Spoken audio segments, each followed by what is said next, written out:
Let's get it.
let's get it.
Let's get it.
once again. Welcome back to the PUBG Mobile Club Open 2021 Spring Split Wildcard South Asia Regional Finals. My name is Varun Super Johnny John. Joining me on the desk, ladies and gentlemen, it is Ocean Sharma. And today it is day number 3. Well, 2 days have passed, and with those 2 days, incredible gameplays by teams. Talk about a few teams, that were at 16, 15 on the first day, going down on 6th, 7th on the second day.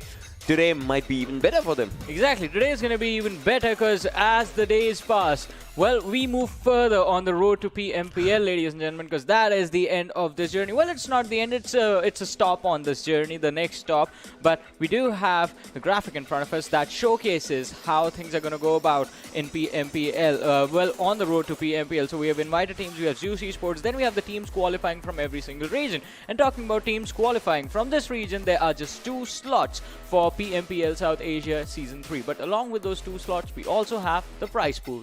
Exactly. Let's have a look at the prize pool. It's going to be $29,200 on the line. $3,900 for the first, $23,000 for the second, and those 2 slots are going to be the ones that will be qualified for PMPL Season 3. But then moving on forward, there are going to be prizes for the others, but only 2 are going to be enjoying that sheer cut that actually, just throws them to the next competition, or rather jump onto the next competition. Definitely, and it's about jumping to the next competition, but also earning points in every single match that you play over here. And with that, let's have a look at the point distribution system now. So, first position gets you 15 points, the second position gets you 12, third gets you 10, fourth gets you 8 points, keep on dropping. And, well, one thing that has proven itself to be of the utmost importance, that is that 1 point for every single kill. I mean, that always stays there, right? You cannot change that. 1 point equals 1 kill, always stays there, always has its place. And talking about 1 kill, 1 point, we have seen, just like I talked about it yesterday as well with you only. One individual can have 10 kills, and that adds up with the points, that adds up with the other players' skills and all those numbers. So the points keep on increasing, and obviously, if you're getting kills, you are wiping squads, right? Exactly. Talk about wiping squads. Well, let's have a look at the squads themselves who will be wiping each other. And with that, ladies and gentlemen, we have Max Legends, Seal Esports, MAKPEN, Opex, all the teams that have put up amazing performances in the last few days. But yesterday was the day of comebacks. Today is the day of establishing itself. Moving forward, we have Bear, NRC Esports, Seal9, and SDZ Esports. Exactly. These are the first 8 names out here. Then we have NoChance, SDMZ, Team WMG 187. Esports. As you can see, WMG can, just turn up the game today. NoChance would want to do that like they were at the last position, right? XP Rangers, Born to Rush, OPMF, and Team DENO. DENO had a few good fights yesterday, talking about all those things. And then talking about yesterday's start, the Erangel's match that happened in the first one, the Cut Wrenches match in which MAKPEN got the first chicken dinner for themselves for this whole journey that they have been going on, right? So they got that one out of the picture, and obviously they started to establish themselves. So today's first game as well, a team that finds up a good area, holds that good area, can actually go for much more to think about, because it's the middle order day, sort of the day that there is today, like Friday. Obviously it's going to be Saturday and Sunday. So today is the middle day. It can be a day of huge upsets. Exactly, and talking about upsets, I mean, upsets are caused on the matches and the maps that are played. And let's have a look at the schedule. It is going to remain the same. So starting things off, first map, Erangel, map number 2, Sanhok, map number 3, Miramar, and map number 4 is going to be Erangel again. Yeah, I mean, we start off from the lands of Erangel, then moving on to Sanhok, Miramar, Erangel. So it just means one thing, and that is all these teams will be ready to give out the 100% on these maps. I mean, there are a few, there might be a few hiccups here and there for a few teams and whatnot, but they will be ready to just showcase everything. Exactly, but before we get our day started, I think we should refresh our memories once and see the situation that is in front of us. See the storyboard that we also call the overall leaderboard, ladies and gentlemen. And the rankings are in front of us. So Seal Esports, they have established themselves as the leaders over here. But yesterday, I want to point this out, SDMZ, I felt like were the most consistent team. Yeah, I mean, we'll just talk about this one. SDMZ did do good. XP Rangers, Opex, they need a chicken dinner as well right now. I mean, that's one thing missing. I mean, imagine XP Rangers gets a chicken dinner, just lets them to contest like top 3 or something. Like, that's important. Today you go for top 3. Tomorrow, day after tomorrow, top 2, because that's where both the seals are. I mean, they are sealing the deal. I mean, That's the end of the line of the seal. I mean, I'm done with the jokes. Well, moving forward in the standings, we are going to look at the upsets that you were talking about, Ocean, because there is one major upset that I think we're going to like to point out, and that is NoChance. Team NoChance sitting on 16 points and the 16th position.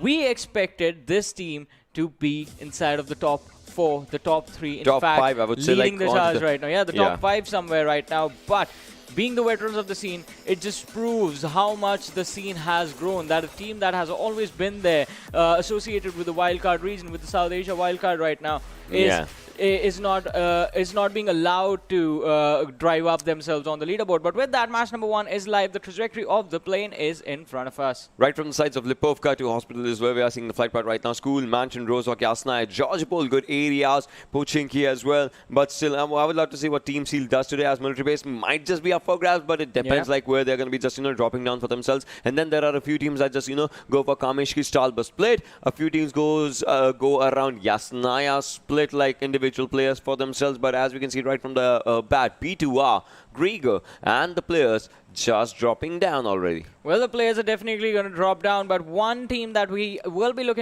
keeping our eyes on is going to be Team Seal Esports, because, well, they like to go towards military base. Yesterday, in the first game, they went towards the southern side of the Everest, and that proved an advantageous situation for them, because, as Ocean pointed out, the first Erangel of yesterday's matches, we had the trenches circle, and Seal Esports, well, they sort of did really well for themselves, even though they lost out on one play as soon as the game started. But this time, they have dropped down towards the shelter area, surrounded by a lot of teams. So it's going to be a big question to see if they are going to be able to make their way towards that military island. I mean, exactly. That's one thing that we were talking about. But Team Seal, by the looks of it, obviously they are dropping down to the shelter lines and all those areas for themselves. Well, sounds like a good area because they have... It sounds like that they have figured it out. And yesterday also they went down to the military base area as well for themselves. But onto the other direction, as you can see, the circle did just form down right on the side of ruins. And that's where the circle might just be going down right onto the southern side of ruins in the open. So that's going to be one area. Talking about this one, Team DENO has a really good area for themselves. The Water City split that they have right onto the sides of Rozhok and Water City. As you can see, Seal 9 is inside the circle as well. Max Legends will start up their journey from Severny and then will move up forward. Right from that direction, Opex is onto the Gatkas area. Like so many teams, so many good areas for themselves. Well, definitely so many teams and so many good areas, as you said, Ocean. But one big question that I think I would like to ask you, and also our audience wants to ask you, is where's the final circle going to be? Yeah, exactly. That's going to be like one thing, and I already said it's going to be onto the sides of ruins, like on the southern side. And who do you think is going to make it? I don't predict that. That's on the teams. That's on the teams, right? That's on the teams, on their rotations and whatnot. So right off the bat, Team Seal, they started off with a 3-1. Now they have gone for a 2-2 split, right? And they have another team that has gone for a 3-1 split. That is 187 Esports, quite close to them. So are we expecting early contestations over there? Yeah, exactly. I mean, that's the thing. That's the thing that we just have to talk about, and we have to look forward to see how the things are going to be happening. But just as we will have to see how the fights happen. NoChance sounds like it that they have a good area, but XP Rangers is pretty close to them, so might be early skirmishes, might not be. We still have to see. Yeah, exactly. XP Rangers is pretty close to them. Yeah, XP Rangers, and also NoChance. I mean, they have gone for a 3-1 drop over here. So if you can see on the radar on the map, towards the southern side of the map where we do see the numbers and the clocks, there is one player of XP Rangers in a building, and he has one player of NoChance quite close to them. All right, it's not one player, it's 3 lads. And in fact, it's the entire XP Rangers squad and Kazi from the side of NoChance who is hiding on the other side of the hill. Oh no, what is this? It was actually Anka, and Anka actually managed to take down. He gets the first finish. He takes down one player from the side of XP Rangers, and it was an instant knock to finish. So 1 kill already confirmed for the side of NoChance, and they are off to the races. Anka backs off in style once again, ladies and gentlemen, and XP Rangers, a situation which could have been advantageous to them, just turned into a really big disadvantage, because now now if they fight the team of NoChance, it is going to be a 3 versus 4 in which XB Rangers will be the team with the disadvantage. Yeah, I mean, it just started off right onto this one. Nank, obviously, building up a good fight for the team, for themselves, trying to build up a good momentum as well. NRC, we just talk about that one. Amar has a good area, but the thing is, he is away from the teammates, but is inside the circle. Like, the goods and the bads, like, you can just balance them out somehow. That's just one thing. But Team DENO, if you just talk about it, like, they are pretty close to this to the final circle-ish area, like, once it will be. So that's just going to be one thing, and the circle slowly and slowly just moving up against the areas. That's one thing. Talking about this team, Lee, Ghosty, and Salt, like, all the players are just out there. One player onto the other side, onto the a bit of a Northern Ireland-ish area. So that's just going to be one thing as we just, talk about it. So just like onto these areas, you can see how the players are looking forward to. Yeah, definitely. And I think even we are going to look forward to how this game is going to play out because so far the teams are spread apart and they are away from each other. So apart from that one initial skirmish between the players of NoChance and XB Rangers, I don't think we're going to see fights up until the 12-minute mark. I mean, apart from the second circle onwards when the teams actually start to move in. So for now, everyone is going to be just in a comfortable stance where they're going to be looting their areas and just keeping an eye on their surroundings, just trying to see if they can spot anyone out of position. Yeah, I mean, we're just talking about, the areas like, off angles and off positions and whatnot. So that kind of will be creating a lot of difference onto the players' mentalities as well. Plus, yesterday's 4 games, yesterday's first game creates a momentum. Second, third, fourth game that just occupies it. Today's games, along with your points yesterday, day before yesterday, that creates a momentum, and they have to carry it forward in the first game, and that they have to carry forward in the next consecutive game. So these players obviously will have to go for a really slow start in these games. All right, so Ocean, since I don't think we're going to expect any action in this matchup, and if it occurs, we're going to talk about it. But for now, I think I'll ask you one other question that I think the audience wants to know the answer to. How difficult it is to read the circles and to be able to judge them the way you do, the way some of the IGLs do inside of the match. How do you go about that process? It's kind of really important, right, when we talk about judging the circle, because first of all, even if you judge the first circle, second, something like that, it still stays as a gamble against you and against your opponents, right? Because you think the circle's going to go at, suppose, X mark, and you want to just move there. There's a gamble.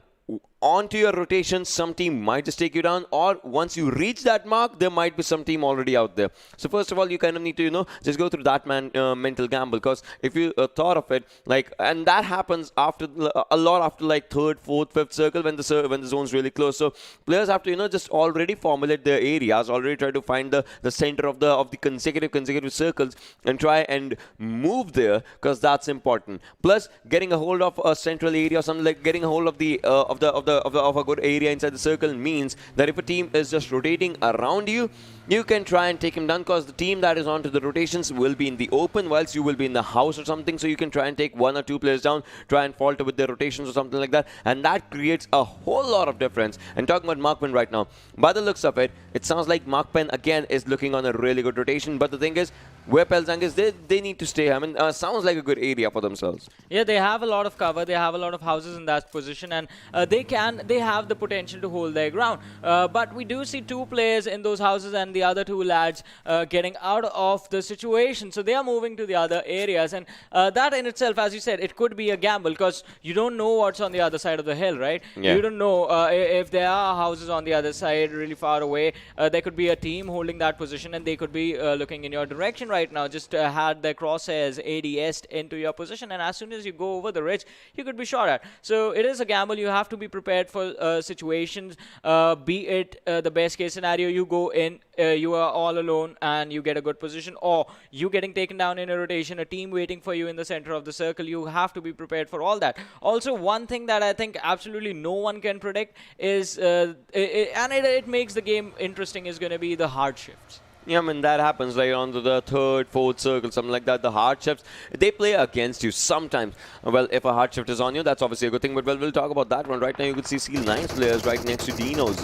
And Seal9 right now just moving up against their own will. And we are spectating Ghosty right now, but the other players were the ones that were shooting at him. So that's just one thing. But as you can see right now, SDMZ's one player still outside the circle, and slowly and steadily now you can see the zone just moving up, down. And all right, well. Sounds like we were talking about Ruins' southern side. It's still in the zone though, but the circle with the first zone going for a hard shift has Pochinki as its center. And exactly what we were talking about. You can never ever predict when the hard shift is going to occur. You said, I mean, usually it occurs around the third, fourth circle. Yeah, that's when it occurs. But this time, right in the second circle, we see a hard shift coming in towards the Pochinki area. And most of the teams thought just the way you do. They had crossed over Pochinki. They had overshot Pochinki and moved to the western area of it. And we do see a fight happening close to Pochinki right now, where the players of WMG have actually taken down Mifsol from the side of SDZ. So now the next circle has to shift left, right? Because one hard shift has happened. If the second one has to happen, it cannot happen more to the right, like not on the potato hill side. So that's just one thing that we still have to, just look forward to after 35 more seconds when the next circle is just going to be just moving up. But right now, talking about WMG, well, they are enjoying 2 kills. Sengi has enjoyed 1 kill. But talking about the kill numbers and all, right? Every kill kind of counts onto yourself and obviously onto the team's numbers. So that's a pretty good thing, the way the players are starting. Yeah, definitely a good start for the players, but how far can they take this? That is going to be a really big question, ladies and gentlemen. But moving forward, I mean, WMG, they have 2 kills already confirmed, so that means SDMZ, they're going to be in a lot of trouble. And as we said, WMG off to a good start. Well, same can't be said for SDMZ. They're going to be off to a bad start right now, losing out on players in the early stages of the game. So we are 10 minutes inside the match, 16 teams, all 16 teams still live, but the number of players is down to 61. So 3 players have been lost, 2 from SDMZ, I assume, and 1 from XB Rangers that was taken out earlier on in the match. WMG, they need to take care of themselves, because even though they are on the high ground right now, they are completely exposed out in the open. They're still holding on to that position. So if a team comes in where the players have bolt action and the scopes available on them, they potentially can challenge WMG from the distance. Yeah, I mean, they can, and that's one thing that they would love to do at this moment. Obviously, everyone wants the piece of the kills for themselves. Everyone would want to either take them or steal them or snatch them, something like that. The players would want to do it. So that's just one thing that the players will have to look forward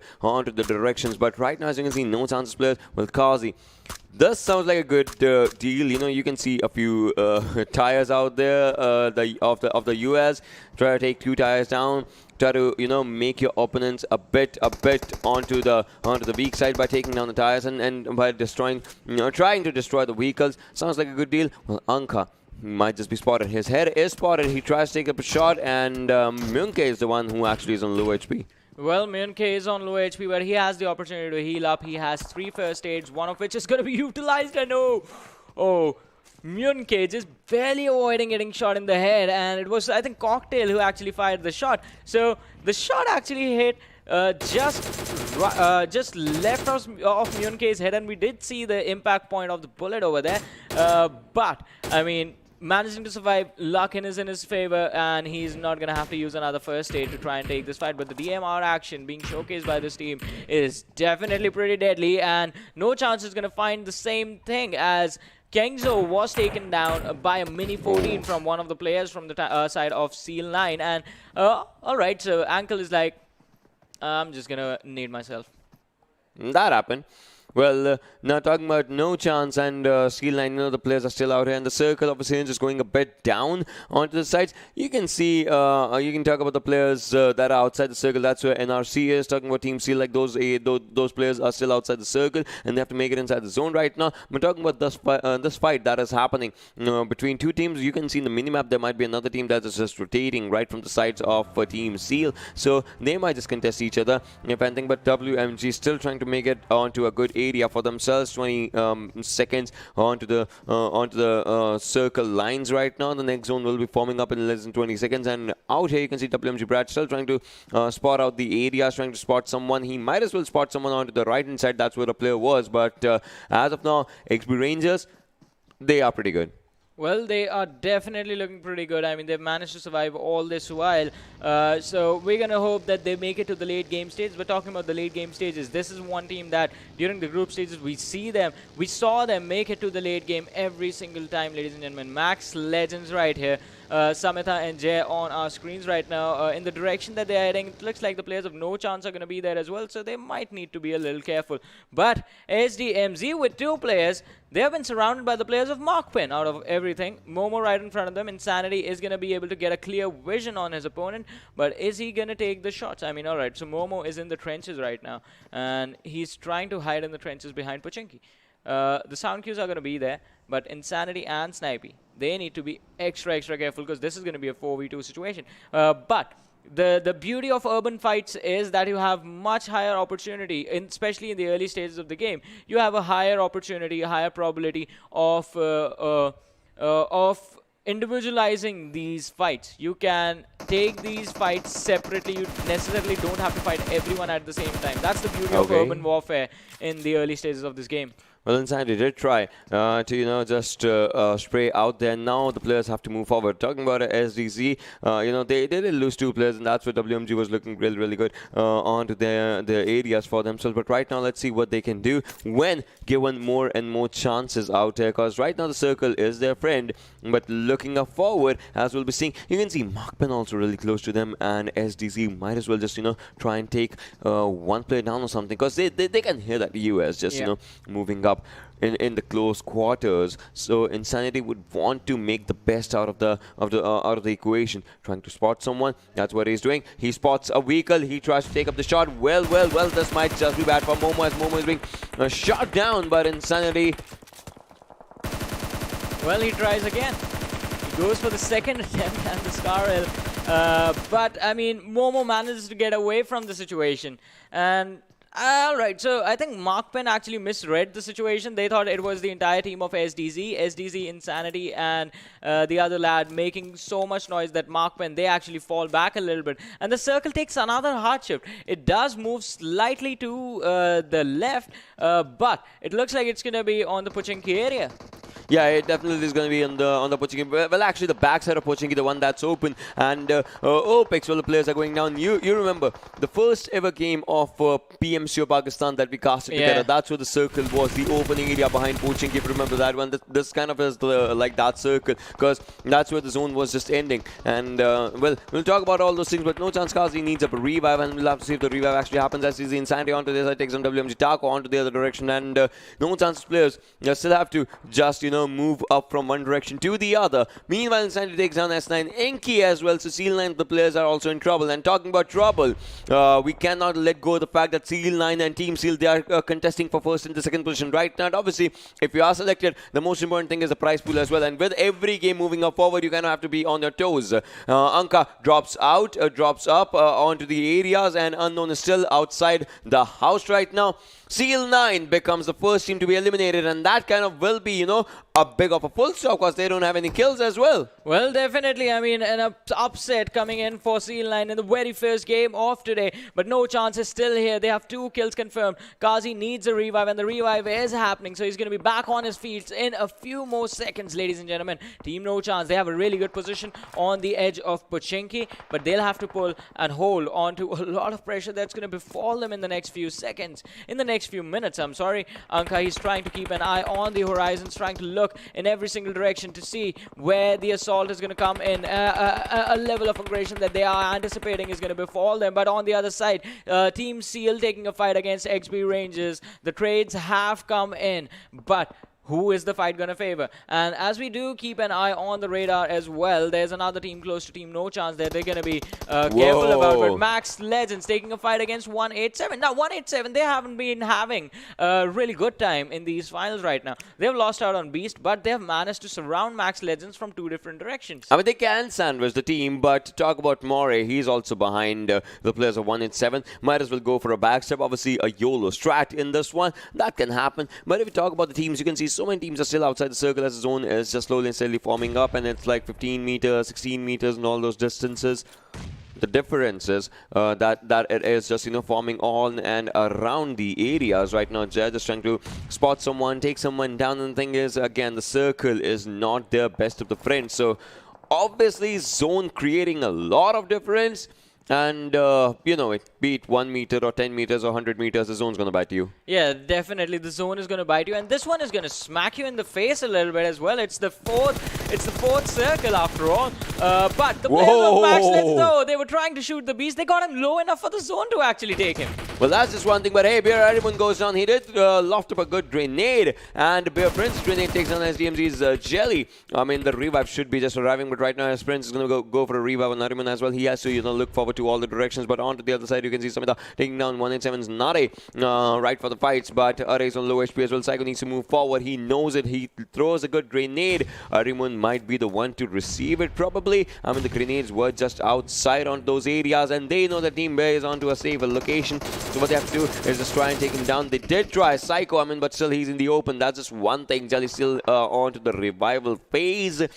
Talking about everything. Yeah. 5th zone's coming up. And with this one, still 15 teams surviving. 20-minute marker. Well, this is an interesting game. Yeah, this is definitely an interesting game, Ocean, because this is going to be an open area, right? You have the ridges to get the cover. You have the rocks available to you as well. But for 50 players, it's going to be a little bit less. And talking about things being a little less, well, Team Bear, they are not on any sort of shortage of bullets, as they're going to take on the players of SDZ. But 187 in some trouble. Napu, the only man surviving. Murray is going to run in the smoke and start shooting him in the face. But Napu is going to shoot first, and he gives away the cues to his opponent. Oh no, Napu is going to be finished off. And with that, ladies and gentlemen, 187, they get eliminated. Well, they do get eliminated right now, as you can see, the fight that happened. But Samita really close to Jelly. Well, Jelly goes down. Samita on low HP as well. Needs to heal up and needs to revive Jay. I mean, what sort of a difference will it make? As you can see, Max Legends gets eliminated. But now, talking about SDMZ, they are spotted. They are spotted down from all the directions, and one good shot actually can take Sam down. And oh, that was brilliant. Bear Prince's last bullet does actually do the job or something. Well, Sam takes on Bear Marvel onto the other direction, and Prince's last bullet exactly takes on SDMZ. Sam, somehow, SDMZ is surviving with just one player while 2 needs up a revive, and it's a 5th circle.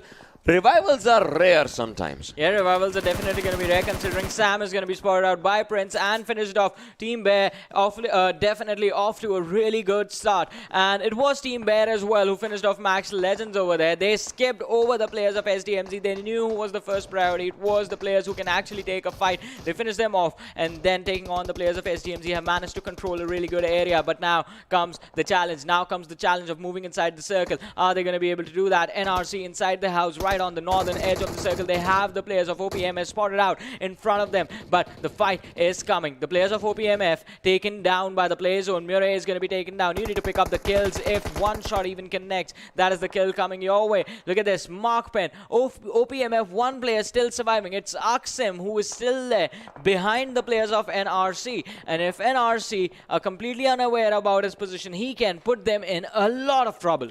NoChance's Kingzo was put down to a real low HP. He does put up a first aid right now. Illusion takes on B2I. Krieger. Talking about B2I, you can see the team. They can be backstabbed by Opex and can be stabbed from the other direction as well by the players of Team MAKPEN. NRC is also looking onto those directions. DENO taking down X-Burn. So quite a lot of fights just happening.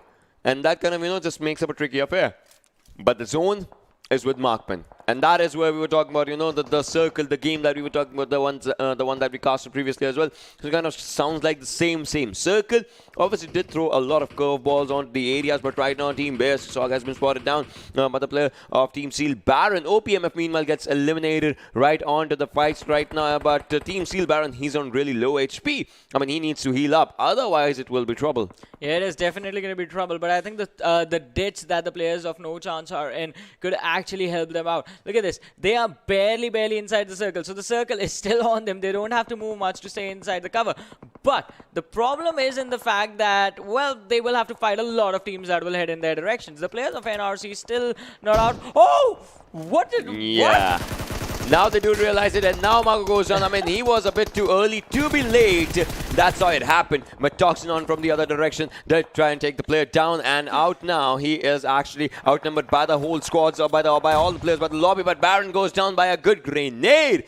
He needs to be revived. That's what's happening. Ghosty, like, what's it going to be? Are you going to go for the kill or are you going to go for the revive? Sounds like the revive is just coming up as MAKPEN Momo actually takes down Azizusti by a grenade, and Momo's grenade takes down 2 players. That was brilliant, but we are down to 8 teams, 20 players alive. DENO Salty out in the open a lot, and we'll still have to see what the next circle takes the players down. Will it be on the team of MAKPEN? That's just one thing, but right now Seal Zaki, he's still surviving, but for how long can he survive? Baron, the K9 shots, we know he uses it with perfection. Let's see if he can actually just, you know, take those helmets out. I mean, the man was responsible for getting major chunk of the kills for his team, but he has to do it again today. It's just him and Zaki, 2 players surviving. Wally is not there. Wally is also a high fragging player for Team Seal Esports. So can these 2 lads make sure that their team moves forward in this game longer than this, move inside of the top 3 at least? Wow. We did see... Oh, all right, so both the nades are going to be thrown. And who is going to connect? All right, NoChance is right behind them. Baron actually connects and gets the finish on the entire squad. He spots out Anka. Another good nade can get him a knock. Anka is still standing in the direction, but no, the nade blows up a few seconds earlier than it should have. He has a lot of cover for him. The shots are going to come in from Kazi. He spots out Zaki, but fails to get a knock on his opponent. NoChance in a world of trouble right now. It's a 2v2 situation that they have to deal with. The bad part about Kazi playing right now is that he does not have a helmet, right? So one good shot to the head can actually take him down. That will be a bit, that will make him a lot more vulnerable to all the squads that might just well, you know, want to see him take his kill down or something like that. But right now the circle has moved just a bit onto the open fields, open areas. That's where we'll have to see which team just goes down. NRC still trying to make it past MAKPEN, the players of MAKPEN. The winner forecast still actually favoring the team of MAKPEN. But hey, Seal Zaki goes down by DENO Salty's grenade. Salty was onto the back inside. Now Baron has to take up all the fights where Marvel takes down NoChance. Kazi can steal the kill, steals the kill, gets the second one.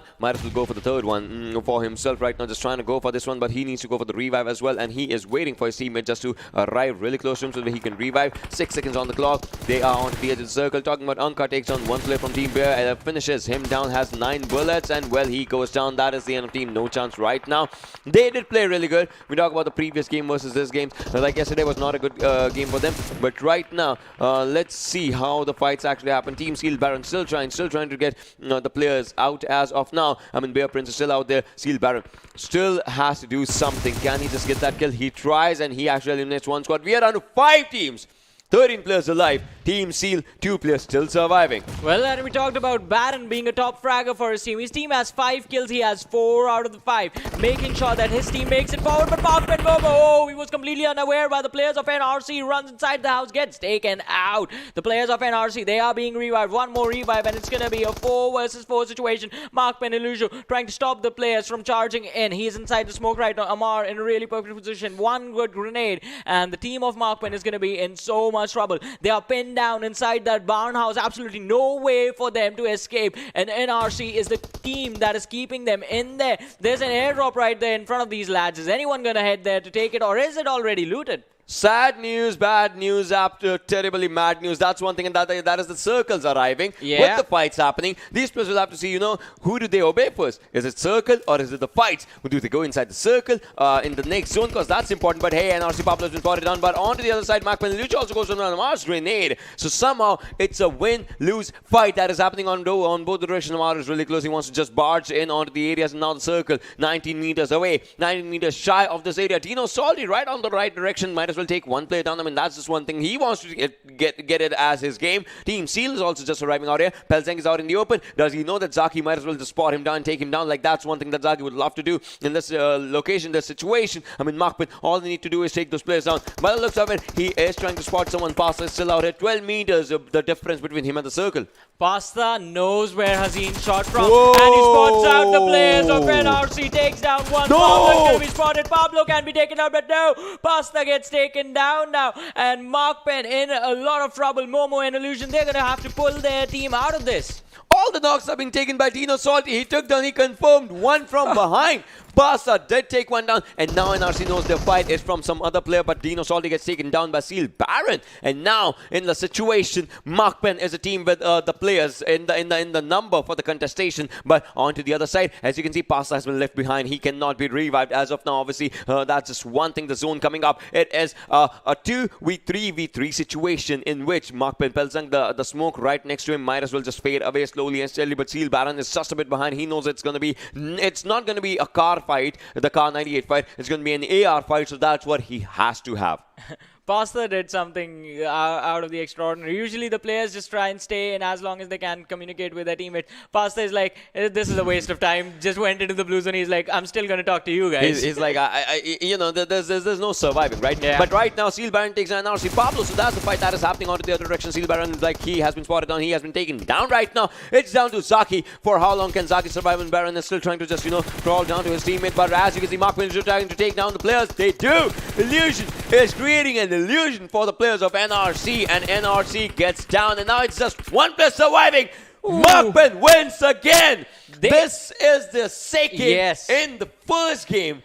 Erangel. As I said, they ended yesterday with an amazing performance and start today with an even more amazing performance. They have a lot more kills. They have 11 kills compared to yesterday. Yesterday's first game was a chicken dinner. Today's first game as well is the chicken dinner. That's brilliant. Like the way the team has been confused the Erangels yesterday. I figured that out pretty much. But well, 11 kills, 26 total points. Again, they are slowly and steadily climbing up. That's a brilliant thing. That's a really good thing. But that climb, it's like one thing. The first game always goes good. Second game is where they sometimes fall down. If they can make it in top three, like the way they used to play previously, they can just get this one. I think they're going to move even further ahead than that, because last time in the group stages, that's the only thing was lacking, right? They weren't able to finish up the games. But now they are finishing the games a lot more frequently. I mean, 2 chicken dinners in 2 days in 8 matches. I mean, it was needed. Like it was much more needed. There were so many games. They were at second. They were at third in the previous week. But now first day not so good. Second day they start off with the chicken dinner. Tried to maintain it. Did not happen. This day as well, today, they are starting off with the chicken dinner. Now comes the maintenance. Yeah, now comes the maintenance. Now comes the thing that you need to do. Be consistent. Let's have a look at the MVP of this match and see the individual. Yeah, Baron again. It had to be Baron just because of that 953 damage and 5 kills that this individual had. Obviously, the kill number was good. But the thing is, the survival time was even better. Obviously, the team surviving in top 3, top 2, something like that. So that was something that was needed. And talking about Team Seal, 2 players, Baron and Zaki, actually took a hold of the entire, like not the entire game, but a major chunk of the game. Definitely, because I mean, 2 players were already finished off. Now these 2 lads had to first, go back a couple of minutes in this matchup when they were in the ditch close to those cannons, close to those mortar cannons, and they had to fight the players of NoChance that were coming in from the back lines. So that was an amazing fight. But having a look at the top players, and definitely the man making the illusions and messing with his opponent's minds, Illusio, I think he also deserves a lot of praise in this match, because I think him and Momo pretty much close out this entire game. I mean, finishing out on a lot of good things is what MAKPEN has done right now. As of now, Momo was out there as well. Team Bear, if we talk about that team, they were taking good fights when the circle was actually out in the it was not exactly in the open, but when they were just trying to get inside the circle, they tried to take good fights. We're talking about Pelzang. He was there with maximum assists. Skill Zaki with the longest distance travel. Obviously depends. Team Seal started out from the mansion side, the mansion shelter split, and they tried to get inside the circle right from a major rotation behind the zone. So Team Seal also did good with their rotations. Yeah, definitely amazing rotations for them.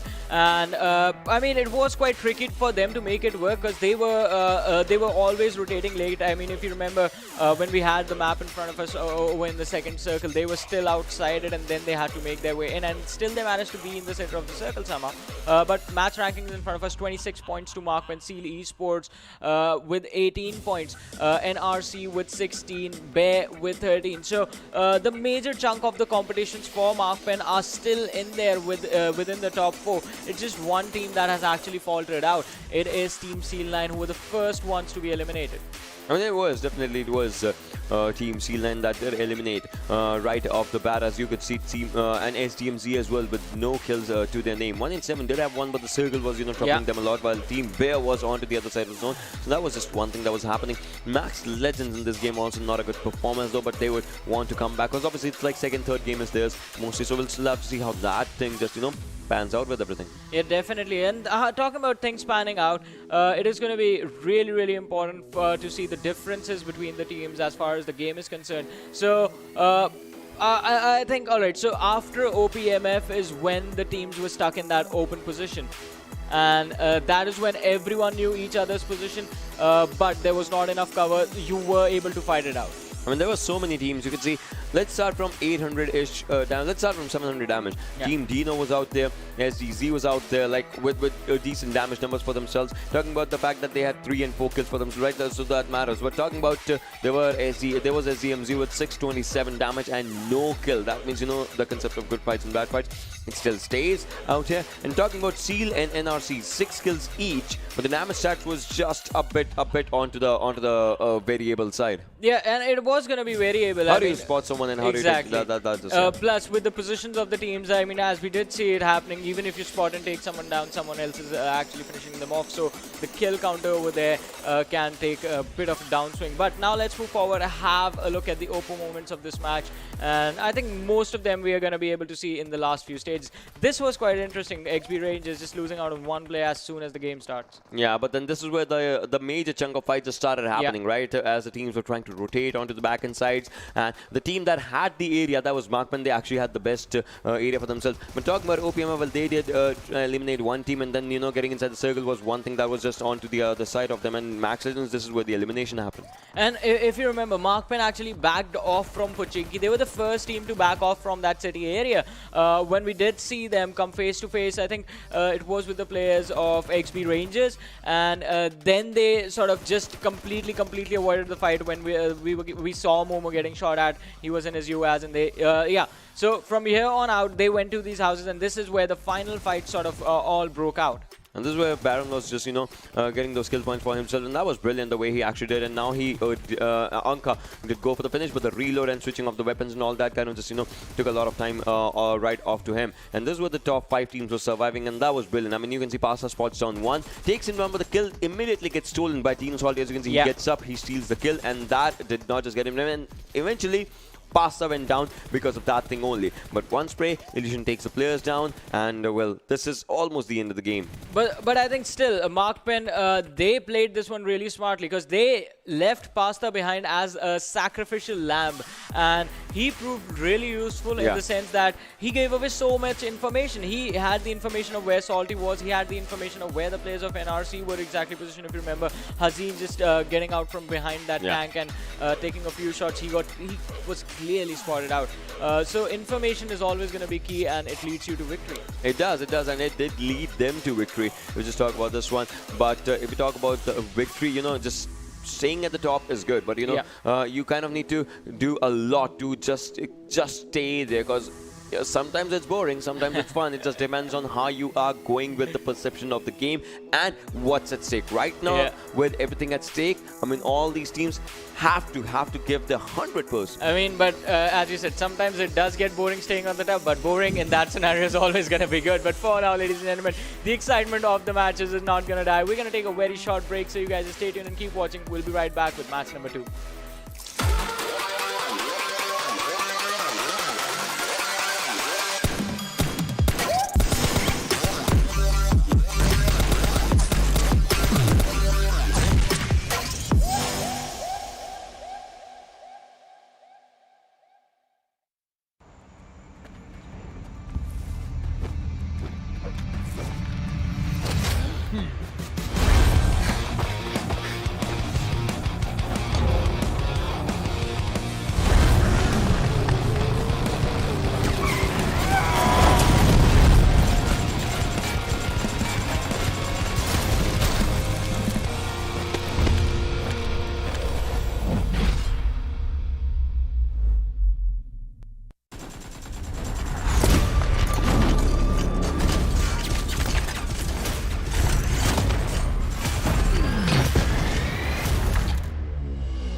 get it.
Hello everyone, and once again welcome back to the PUBG Mobile Club Open 2021 South Asia Wildcard Regional Finals. My name is Warren Super Johnny John, being joined by Ocean Sharma. And well, the match number 2 is going to start soon. But before that, let's have a look at the overall rankings and see how things are going to be before the game. Yeah, I mean, let's have a look at the overall rankings to see where the teams are with the business. Talking about Seal Esports, still topping the table. NRC 104, Seal 9. I mean, one bad game, that's the impact that it happened, that it actually just takes you down with. As you were in the top 2, now you're at the 3rd position. And you know, well, this is not the final. This was not the final game, though. But if that would have happened, that's the difference it would have created in the first, second, because 2 slots for the qualification. That's how it is. MAKPEN with 2 chicken dinners now. They're at 83. But they need more. Well, definitely need more. But, I mean, look at this. So, 83 points tied up with Team Bear. But now, Ocean, we are sort of seeing the difference arise between the teams that we believe can actually qualify and the teams that will be left behind. Because look at this. XB Rangers with 74 points. The team below them with another mediocre 60-point performance. And then we have Opex with 63 points sitting on the 9th position. So, these teams are really, really far behind from the competition. Unless they start getting chicken dinners consistently or start finishing within the top 3 in every single match from now on, they won't have the opportunity to even contest for the top 2. Probably, that is true. I mean, just as we were saying, the third day, today's day, it's the day that should go for the comebacks for a few teams, and tomorrow, day after tomorrow, just try and hold it. Because day after tomorrow is the last day of the business. Whatever you do, whatever thing you can actually, just have it. You gotta have it today and tomorrow only. Day after tomorrow, it's like for the prize pool, for your own respective prize monies. If you're in 9 to 16, you can try to be in 8, top 5, something like that, just to get a good chunk of the prize money, something like that. If you're in 1, 2, 3, 4, 5, you can try and climb up more. but it's still a tricky affair. It is still going to be a tricky affair, but so is the next match, ladies and gentlemen. So the map is live and the trajectory of the plane is in front of us right now for Sanhok.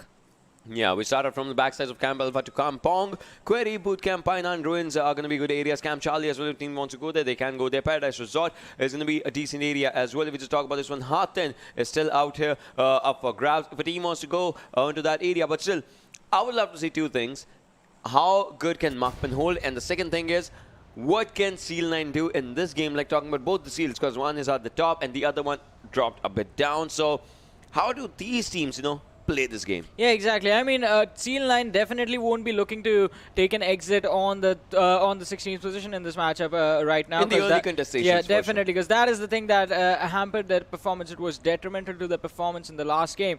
This time, they will be making sure they can at least bring Team NRC in a bit of a check. There's a 12-point difference, and I think it's going to be quite easy for them to actually contest it. But moving forward in this game, so we have a really nice spread this time. We just have two teams heading towards that area. Yesterday there were three for some reason. 187 is still going there along with Team Seal. There is a team in Painan. Two teams, well, 1.5 team heading towards the boot camp area, since we do see Aladdin and the other lad take an exit. 1.5 teams is going down. Well, that happened. But well, right now as you can see, 187. We were talking about the team, right? The contestation that they might have happened might actually just taking as a player of Team Seal, and Zaki is still out there. Uzi orange, so they have an Uzi now. I thought Pistol might just not, from my personal past experiences, I know Pistol is not a good weapon to start off the game if your opponent, has something. If your opponent does not have something, then yeah, Pistol might even, because even at that moment, Pistol does the damage that is needed. Wasn't it the World League Season 0 where we saw the pistol action as soon as the players landed and there was like some deagle action? Was that World League or some other tournament? Yeah, I miss the usage of, because if we talk about 0.45 ACP and the weapons that that it comprises with, we see less usage of 0.45 ACP nowadays, except it's Thompson. Like Thompson is where players tend to use 0.45 ACP a lot. Along that, like no one uses P1911. Like even if like I would say Thompson and UMP. UMP sometimes, yeah. Yeah, because both the weapons are sort of, they work in similar scenarios, close range combats, close to mid-range combat.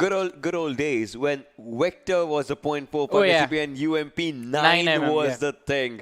Oh, those were the days. I mean, talking about UMP 9, people used to use it so much. So, PUBG Mobile in its early stages was basically the Wild Wild West, where anything goes. Yeah, and that was like talk about M4 with 8 times and all those things. That was more common than people might realize it. Yeah, that was actually more common. Like, talk about those days and... But hey, here we are. Things have changed a lot. Johnny, we are old. Yeah, we are really old right now. But I mean, as I was saying, so things have changed. Back then, I mean, as far as tactical gameplay was concerned, it was more about just 4 people rushing in under another squad of 4. Since then, till now strategies have evolved. Individual gameplays have evolved. The skill ceiling is a lot more higher in the game compared to those early days of the game, where everyone was trying to figure out what is the best possible combination, what is the best possible loadout that you could have while playing a match in a particular map, the strategies specific to every single map, drop locations, routing patterns for your teams. Everyone was trying to figure that out. But now, I wouldn't say 100% of all those things are figured out. Well, most of them are, though. Most of them are. And if we talk about the Sanhok circle, you can see the circle has started forming already onto Sanhok, as that's the 60-second delay rule as well. The circle just forms up, and that's the circle's formation as of now. And if we just talk about all the other things that slowly and steadily just increasing with itself, that's how we'll be seeing the damage as the players will be outside the circle in the Sanhok. Damage will be happening out there. I mean, obviously, first circle damage, not a lot. After that, it slowly and steadily just, increases. But you can see an RCMR, the plus sign right next to him. Well, fights are happening or something. I mean, he was so... Yeah, he was alone and he was knocked down. Did he nade himself again? He did that in the last... No, that was some other player. That was a player from that was Sealang just taking himself down. But he's alone. Well, he had his teammate. You never know what happens. And there's no kill in the game. Oh, yeah. Bad teammates. Well, something did happen. Probably just an argument over a weapon again. We have seen that happen. yesterday itself. Like, give me my gun. Give me my gun back. But I guess if you are going to revive your teammate again, it's nothing lost. It's just like early game fun. Especially if you have no one around you. There was absolutely no one around Team NRC, so they're allowed to have a bit of fun for themselves. I mean, hey, not in the moment when it's regional finals going on. You have to be serious. I mean, you can have fun being serious, right? Once you get kills and chicken dinner, like you have fun being serious or something like that. I don't know. Had this been like later on in the game, had this been like 14-15 minutes in, definitely no one is going to attempt that. It's 5 minutes in. On Sanhok, the game has just started. Yeah, the team is like, hey, come here, I'll show you something. And then like, we've done that. We have done that to a lot of people. We've done that. I mean, we are bad teammates, man. Something. But when MAKPEN, the teams out there just moving up forward. OPMF onto the other direction. 5 minutes, almost 6 minutes onto the game. And as we just talk about the scenario of Sanhok, we talk about a fast-paced game, but it never is. That's how the players change with the mentality. Yeah, definitely. And the mentality is definitely going to change because look at NRC. 1 player in Lakawi, 1 in Kampong, 2 players towards the docks. So that entire eastern region is basically theirs. But we have the first airdrop coming with the AWM, the extended quick draw mag for the assault rifles and the level 3 kit being in here. So definitely going to put 1 player in a really good position in terms of taking fights in the long ranges, getting those wrongs. But talking about fights, well, MaxLegends, the fight has broken out on the map. It is MaxLegends versus WMG. Well, we did see the early skirmish just happening up right now, as we just saw. But the thing is, still, we gotta see, the confirmations happening, because that's where the first blood, that's where the first initial mark that you have onto the map actually just shows down. MaxLegends, you can see when Samantha is onto the other direction, that can be a good thing. But MAKPEN Passes is starting up the fights against OPMF and finishing up. That's where the first blood happens. OPMF Dictator goes down, but Moray takes down Illusion. MAKPEN's taking up a fight. MAKPEN's taking up a brilliant fight, and onto the sides of bootcamp, the fight was happening. The players were going down. Yeah, the players were definitely going down. MAKPEN Illusion has been knocked out, but the players are looking for a revive for their teammate. But Pilzang, he is in the front lines. He's trying to stop the aggression coming in from the side of Opex. Is he going to be able to do that? Has a nade, has Tommy gun on him, but he falls back a little bit, and this could have been a bad moment for the team. But look at this. So Illusion has been revived. It's going to be a 4-man MAKPEN again.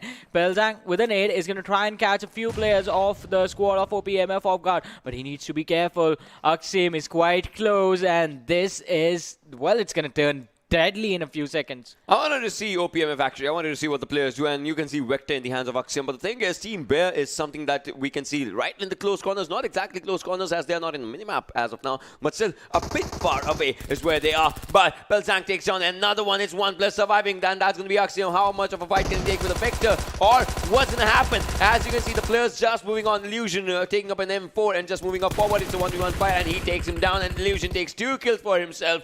Brilliant wipe coming up, but Team Bear, alright, so well, they are just a bit far away. MAKPEN, now this team is talking the game with its own game.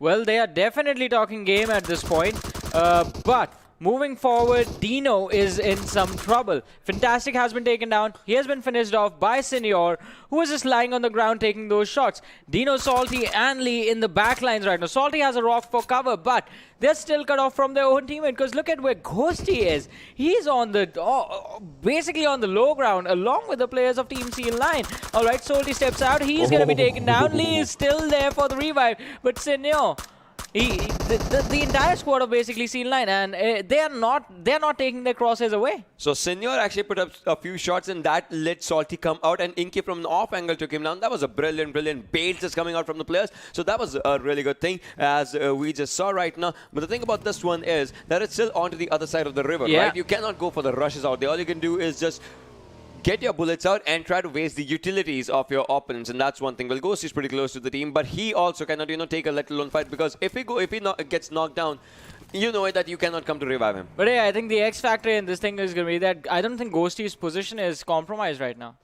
Yeah, his position is not compromised, but he cannot, Yeah, know, he just can't peek take or the anything. fight, Because yeah. if he goes down, the cover, revive cannot just come down onto his direction because his opponents have to come down from the open, and that's again is going to be a bad thing because they have so much onto them. You can see all the players. So Ghosty, he cannot do anything. But another time, this time Senor takes down one. Well, Salty again. This is the second knock, and second knock means your health slowly is going to go onto a drastic shift. But hey, 2 times onto the barrier. Lee has been spotted down. Lee might as well just go down. He's on really low HP. Maddox on from the other direction. B2R is taking up a fight onto the players of Seal 9. I mean, Seal 9, they need to change their perception. As of now, they need to go or do something with guns blazing. They did try on DENO, but they were not ready for B2R and DENO Ghosty. He is still the one who wishes he was invisible right now, because he has to do something is just go back to his teammates, just try to give a good cover or something like that. Not just that, I mean, if Seal 9 actually decide to rush on Lee and Salty, who are on the high ground, and do not check DENO's position, then Ghostly actually can turn things around for him. Inky, he's trying to keep an eye on his opponents again, one after the other. There is absolutely no opening being given to the players of DENO on the high ground to move out of the position, because every single time they step out, they get knocked. They do get knocked right onto these areas. Talking about B2R, look at them just moving up forward. And they can backstab Team DENO, and Team DENO will not be ready for this one. Salty, he's just moving on to the back side, but he is not going to like what he sees when B2R will be right onto their corners. Salty wants to be one with the nature, but does the snake bite bad? Because the thing is, it's only 2 snakes out there. That's Lee and Salty. Well, Ghostly still on to the other direction. That's one thing. The grenade from B2R was almost about to hit the own teammates. But do you think this is actually wise? Because, well, we have seen how much pressure DENO has been taking from the team of C9, and since B2R are here, now they're going to take that pressure. So this is the thing. They know they cannot take the fight against S9 because that's far away. Might as well try and, just take a fighting. If there's a fighting chance, let's try it. They know it. Get a few points. Yeah, they have told this to Ghosty, and Salty, the grenade did do a bit of damage on Salty as well. So now that's one thing. And B2R Krieger, well, they are onto the other directions as well. B2R Horse, still, just trying to have a really good area for him. But Salty, again, the damage is being done onto his direction. If they, right now what B2R is saying, if one player goes down, we rush. But, well, is this right? Talk about this. Trigger discipline. One player. Oh, no. Lee, he did try, but he goes down as of now. He will be finished. And DENO Salty is out there in the open as well. DENO Salty might be the next one to go down. Too much trigger discipline. That's what it was. Saw 3 players. The 4th one actually saw him back and took him down behind the rock. Now it's just a 2-man squad of DENO that is surviving Ghosty and Salty. And they're going to have to see if they can survive for a long time. No. Ghosty still hasn't been spotted out. Salty is going to be taken down by the team of NoChance. So a couple of squads just all piling on top of the players of DENO, and they're going to be finished off. I mean, they never wanted this to happen in this way, right? They always thought that the fight will be happening against Seal 9. Only one-sided fight, one direction, like unidirectional fight is what it will be. But B2R, right from the back and sides, just come close to them, and they change it. But hey, NoChance Cocktail takes down DENO Salty, and that's one thing. So there's like quite a lot of teams in this cluster that they know that they are against each other, but not exactly that they are against each other. Well, first team did get eliminated. That was OPMF, and now DENO Ghosty is last one surviving. He has to survive, come what may. The thing is, he's trying a really long rotation right with the blue circle, and that is because the circle is also coming, so his survival is it's going to be a bit tough because he has 1 booster and 2 first aids, so he kind of need to just do everything. He has to be one with the nature and has to move inside the circle. It's a risky job. Yeah, it is definitely going to be a risky job. Plus, he can't go for a direct rotation now that he's all alone and is the last player surviving for his team. But look at this. So we have XB Rangers on our screen right now. Have a good couple of huts for themselves in the query area, but there's a team present right next to them. XB Rangers do need to be careful. Otherwise, if they make too much noise, they can be charged upon. And since the players are a little bit spread apart from each other, MaxLegends can actually take advantage of the situation, finishing one player, taking their position, moving on to the other, finishing them off, taking their position, and then rinsing and repeating the process until the entire squad of XB Rangers is out.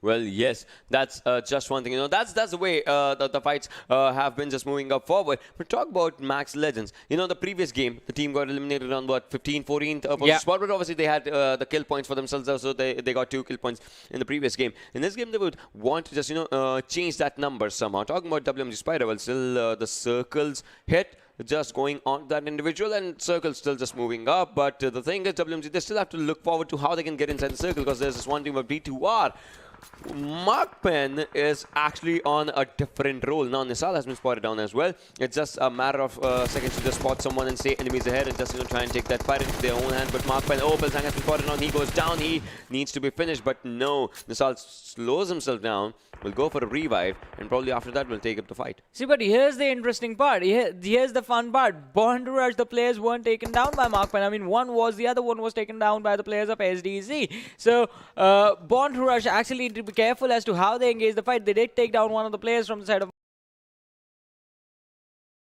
seconds to just spot someone and say enemies ahead and just try and take that.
Just go on with the fight right.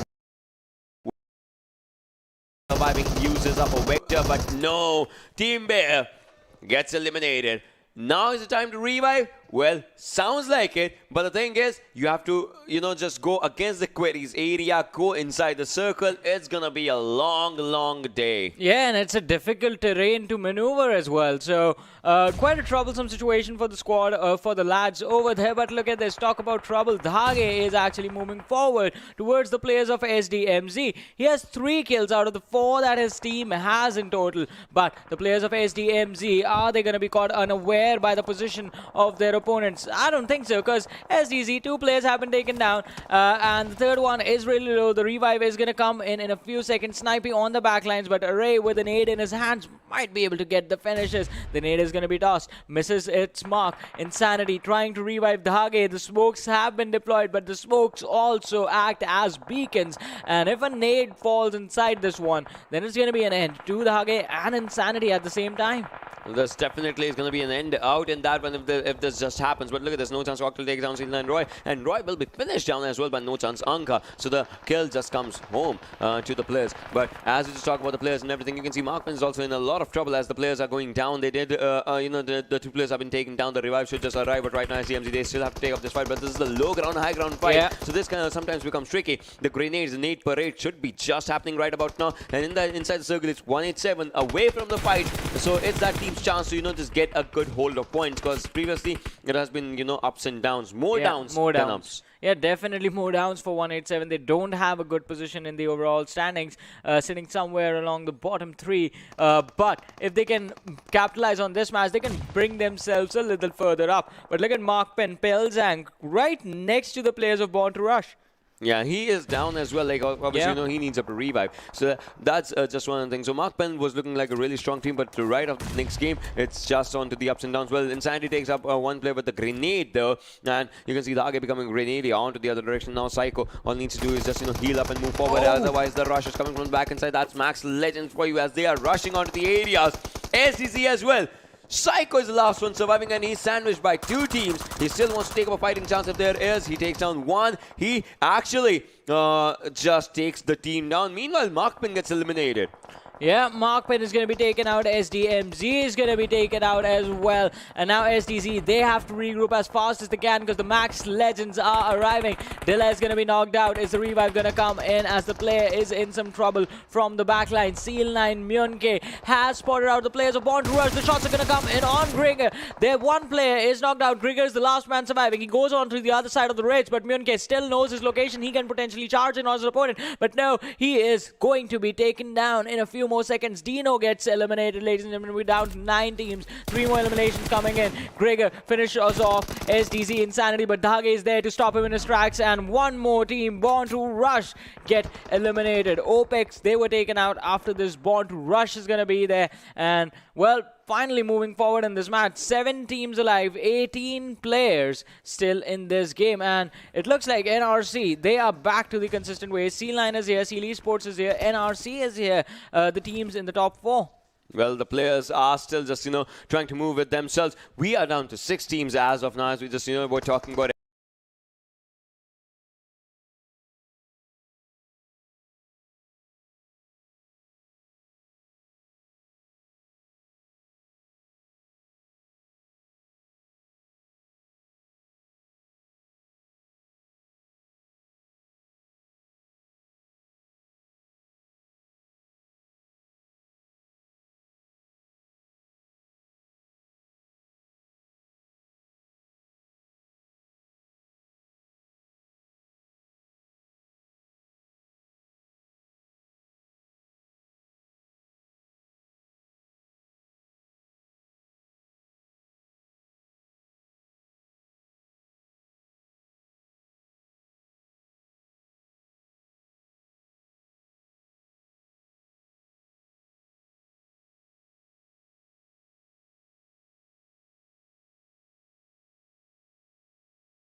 Wally is going to have a comfortable time moving inside the circle, and he has made sure that his team is going to be there with 6 kills. NRC in a lot of trouble as Cocktail actually managed to take down Pablo, runs in his direction to get the finish.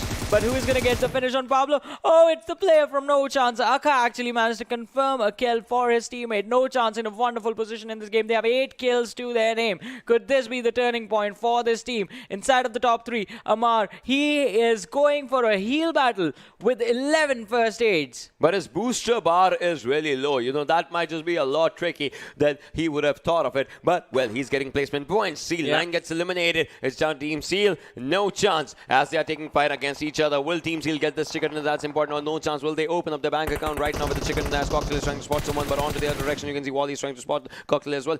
Will he reload or not? That's the big question. He has a good grenade. He tosses on. That was a smoke onto the left-hand side for the cover. That's a brilliant strategy right now. But now moving up forward, more and more smokes are just going out in those areas. One good grenade can actually try and take a player down or something like that. That's what they are looking forward to. The grenades onto the left-hand side. He wants to reach that cover. Cocktail, he was really low to the grenade. The grenade did do the damage. And now Molly right from the upper directions. And now the thing is, if we talk about this one, Team Seal, those 2 players, they might have to bring out the game for themselves. Otherwise, no chance. The man advantage will for sure try to take him down. I mean, Baron has to take him down. Wally's the last one surviving somehow.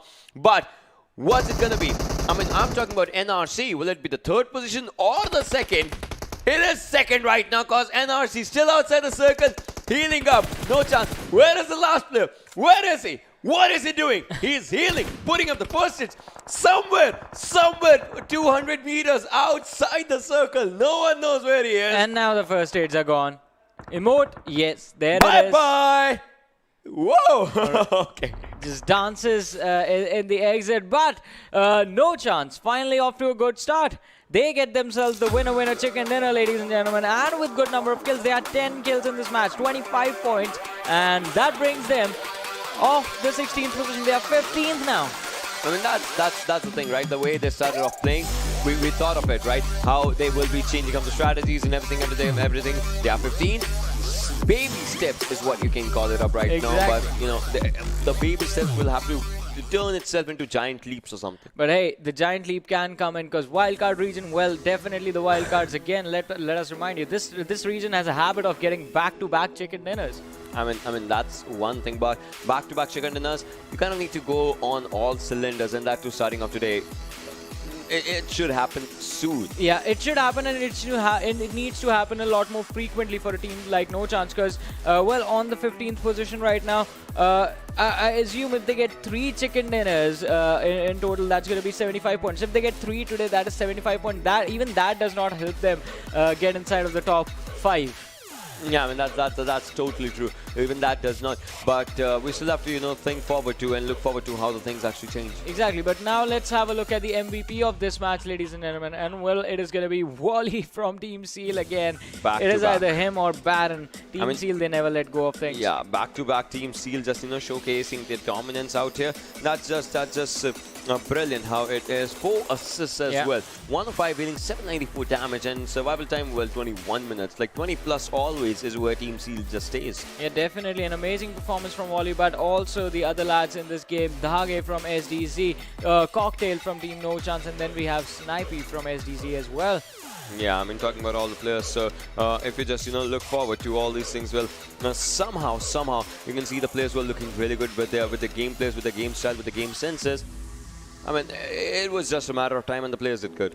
Yeah, the players definitely did good, but we have the standings of this game in front of us, and it is NoChance with 25 points, Seal Esports with 17. Then we have a tie for 16 points, SDZ and NRC. So most of the teams in the top 4 are still here. I mean, yeah, most of the teams are still here, but talking about Seal 9, WMs, like these teams are still, just trying to get the good hold of them. But Seal 9, previous game, if we just talk about this one, that was on 16th position. This game, 11 total points for themselves onto the top 5. So yeah, the team was doing good. But moving forward, this is where the team MAKPEN was. Look at this. No placement points, 5 kill points. That's something. Max Legends, 5 kill points, 1 placement points. Like, dominating teams. Team Bear as well, like nothing for them. XP Rangers, nothing. OPMF, nothing. So these teams are still inside of the top 8, but now I think we're going to see them falling out of the top 8 once we have a look at the overall standings. But that is going to be happening a little bit later. First, after this, we're going to have the damage histogram, ladies and gentlemen, and we're going to see how the fights actually happen. And oh, whoa!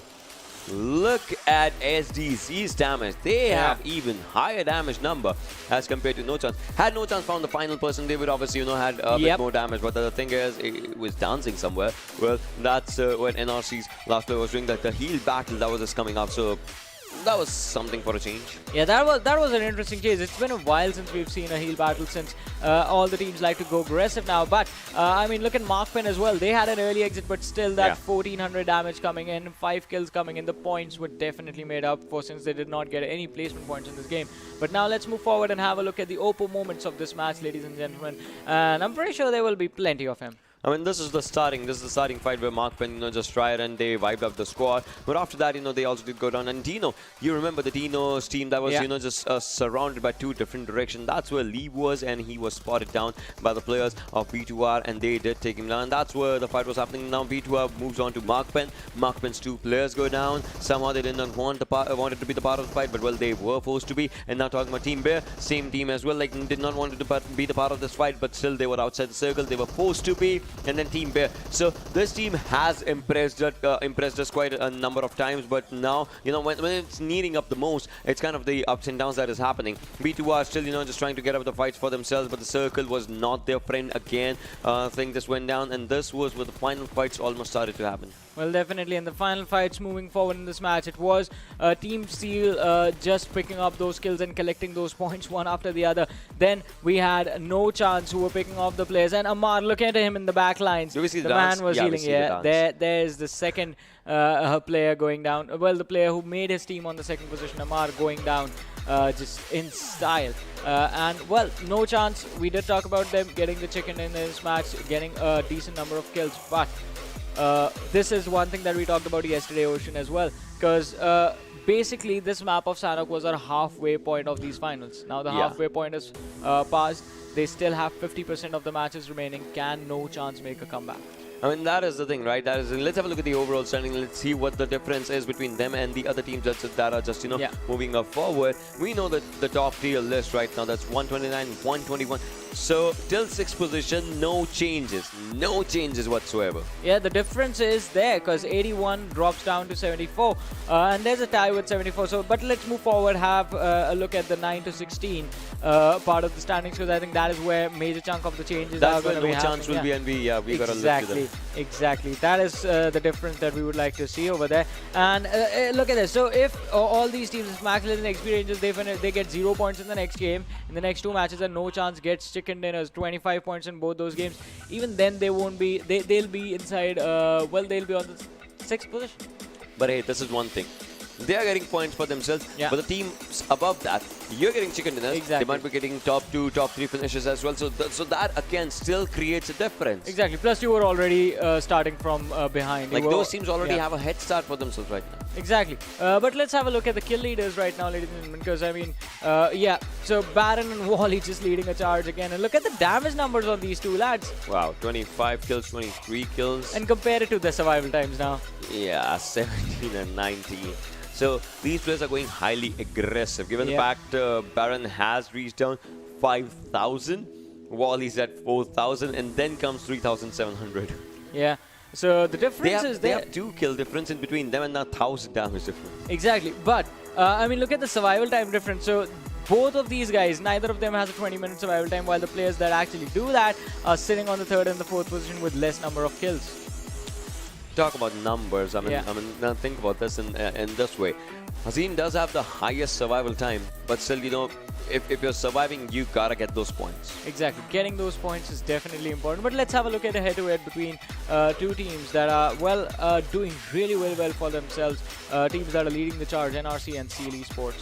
Yeah, if we talk about NRC and Team Seal, you can see both of them have one chicken dinner, and NRC, the points are a bit low because the kill points that they have. Because you can see they are dishing out decent damage, they are receiving even a lot of damage, but the kill point difference is what is actually taking Team Seal at a really good pointer. Yeah, especially, and I mean, Team Seal Esports having Baron and Wally definitely proves like a big advantage and a major reason why they are dealing a lot more damage than they take. So the ratio is definitely going to be in their favor. But 2 more matches to go, ladies and gentlemen, of this day number 3 of the regional finals for Wildcard South Asia. But for now, we're going to take a very short break. So just stay tuned, keep watching. We'll be right back.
everyone, once again, welcome back to the PUBG Mobile Club Open 2021 South Asia Wildcard Regional Finals. This is Warren Super Johnny John, joined by Ocean Sharma. Match number 3 for day number 3, ladies and gentlemen, as you can see, is live right now. Yeah, it is definitely, and we are talking about the movement still Campo Militar as the flight path is Los Leones, La Benedita, Minational Junkyard, good areas, El Azhar as well. Let's see where the players go. Yeah, we're going to see where the players are going to go and how things are going to turn out in this game. But again, hoping for some urban warfare situation. Los Leones, El Pozo, hopefully that's where the final circles are going to be. But, I mean, SDMZ taking an early exit from the plane. DENO as well, 187. We know they're going to head towards the Porto Palacio area for themselves. MAKPEN looking to head towards Impala right now in the early stages. Yeah, I mean, they would want to just, go on to those areas. But talking about the circle, right, we'll be seeing where the circle goes down, and we'll be seeing where the fights actually just occur. Because Miramar is famously infamous for those open area, long ridge locations where if you knock someone down, you might not even confirm them just because of one thing, and that is, they go down and they get a cover of the ridge all by themselves. They get a cover of the ridge. They're going to be 100+ meters away from you. So all those situations actually create a lot of chaos in this map. Not a chaos, but they create a lot of trouble. But the circle, I mean, over to San Martin and Hacienda del Patron. Yeah, it is. It sounds like a decent area for the zone to be. I mean, talking about San Martin, Hacienda del Patron, on the right-hand side of those areas. Plus, most of the teams are inside the circle, except a few. But they'll have to see. Like, talking about SDMZ, like, will they enter from Monte Nuevo or something like that? Like, because there's still a lot of open area. But, okay. It does not have any gun. Does not have anything. Just wants to lie down. So, there's bunny things. He is good. And he gets spotted. Yeah. So, Wily Coyote on the hunt for Bugs Bunny. Yeah, basically he was trying to be a bunny. Hey guys, I'm not a player. I'm just a bunny. I know I'm out of place. What's up, Doc? I should stop seeing those Disney movies and all. Looney Tunes and stuff. Well, no, they're pretty funny. Yeah, I know that. Well, now if we talk about this, the players are inside the circle. That's a good thing, right? But now moving forward with one thing, and that is the fact that NoChance, they did lose one of their players. It will obviously do things. First of all, they know where the closest opponents in the proximity are, and second of all, they'll have to think about rushing to that area or not, right? Like, because that just comes down to the calculation if you will or if you won't. Exactly, definitely. It comes down to preference. If you want to take the fight, if you don't want to take the fight. But now, I mean, the players are going to decide it's better that they move out. Look at this. So WMG Spider is actually already on his way towards the Monte Nuevo city, realizing that it might just be empty, and the players are quite close to them since the trajectory was also leaning towards the eastern side of the map. So he's going to move forward over there. But the players, there's a huge cluster of teams. Teams DENO is there. SDZ is there. NoChance, WMZ. So 4 teams present in the southwestern area of Picado right now. SDZ, in fact, inside Picado. And the rest of the teams in the open areas towards Chumacera and between Picado and Chumacera. So when these other 3 teams actually decide to move further inside the circle, that is when trouble is going to be there.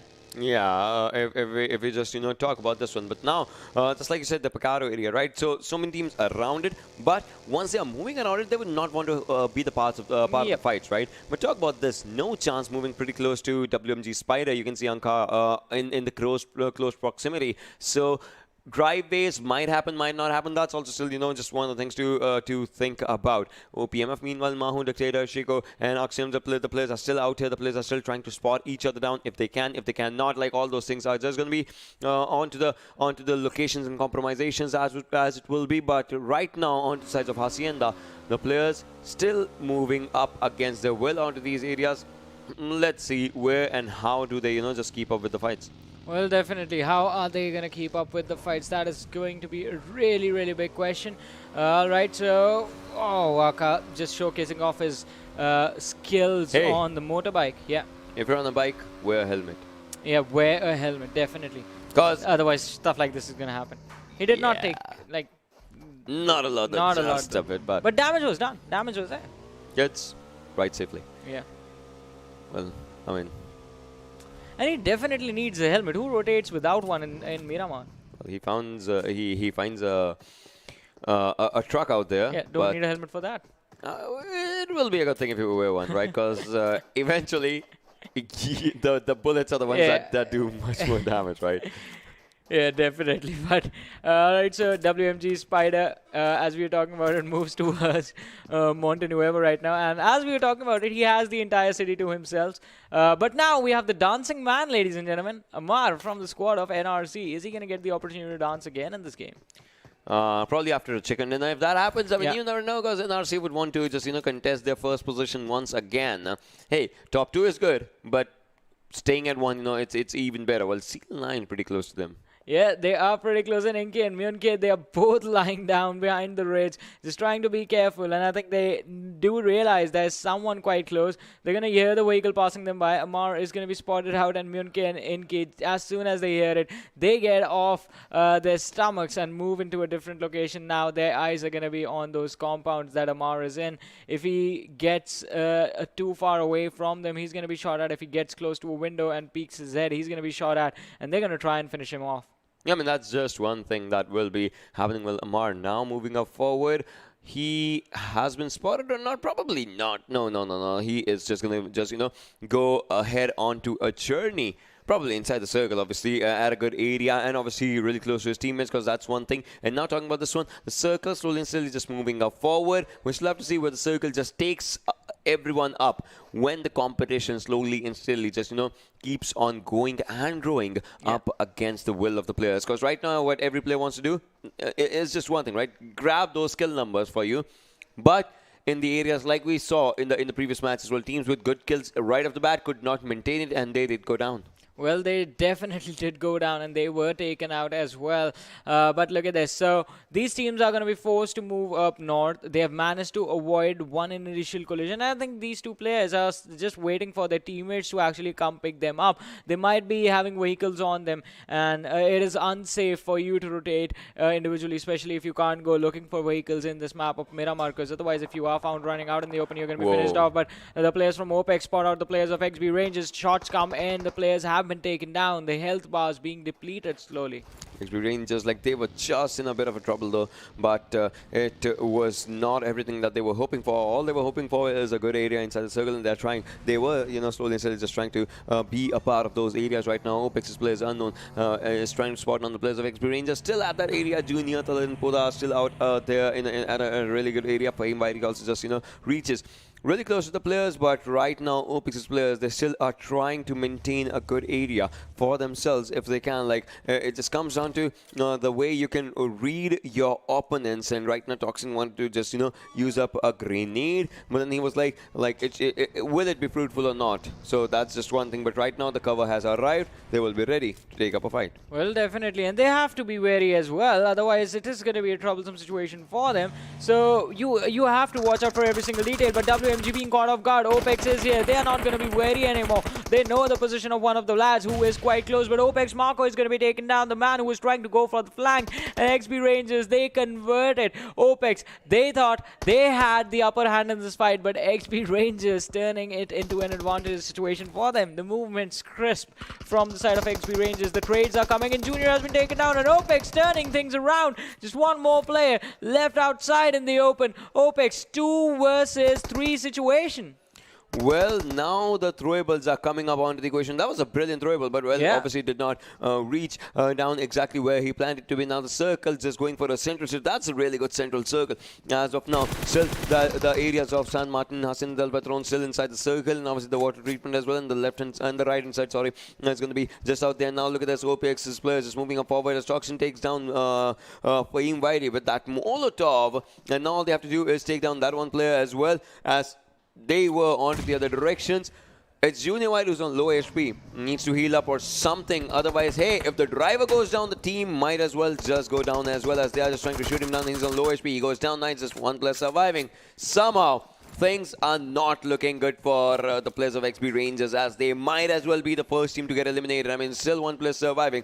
But for how long can he survive? They will try and, look forward to all the houses, and then once they'll realize, I think they do. I think they do realize that the player is out in the open, right next to these wooden, the barricade-ish area. So they might as well just go and try and contest that player somehow. Well, definitely. They are still trying to hunt him down. They know the last lad is here. And, well, it is inevitable, the result of this fight. The 1v4, Marco coming in from... Oh, Myunsef almost had it.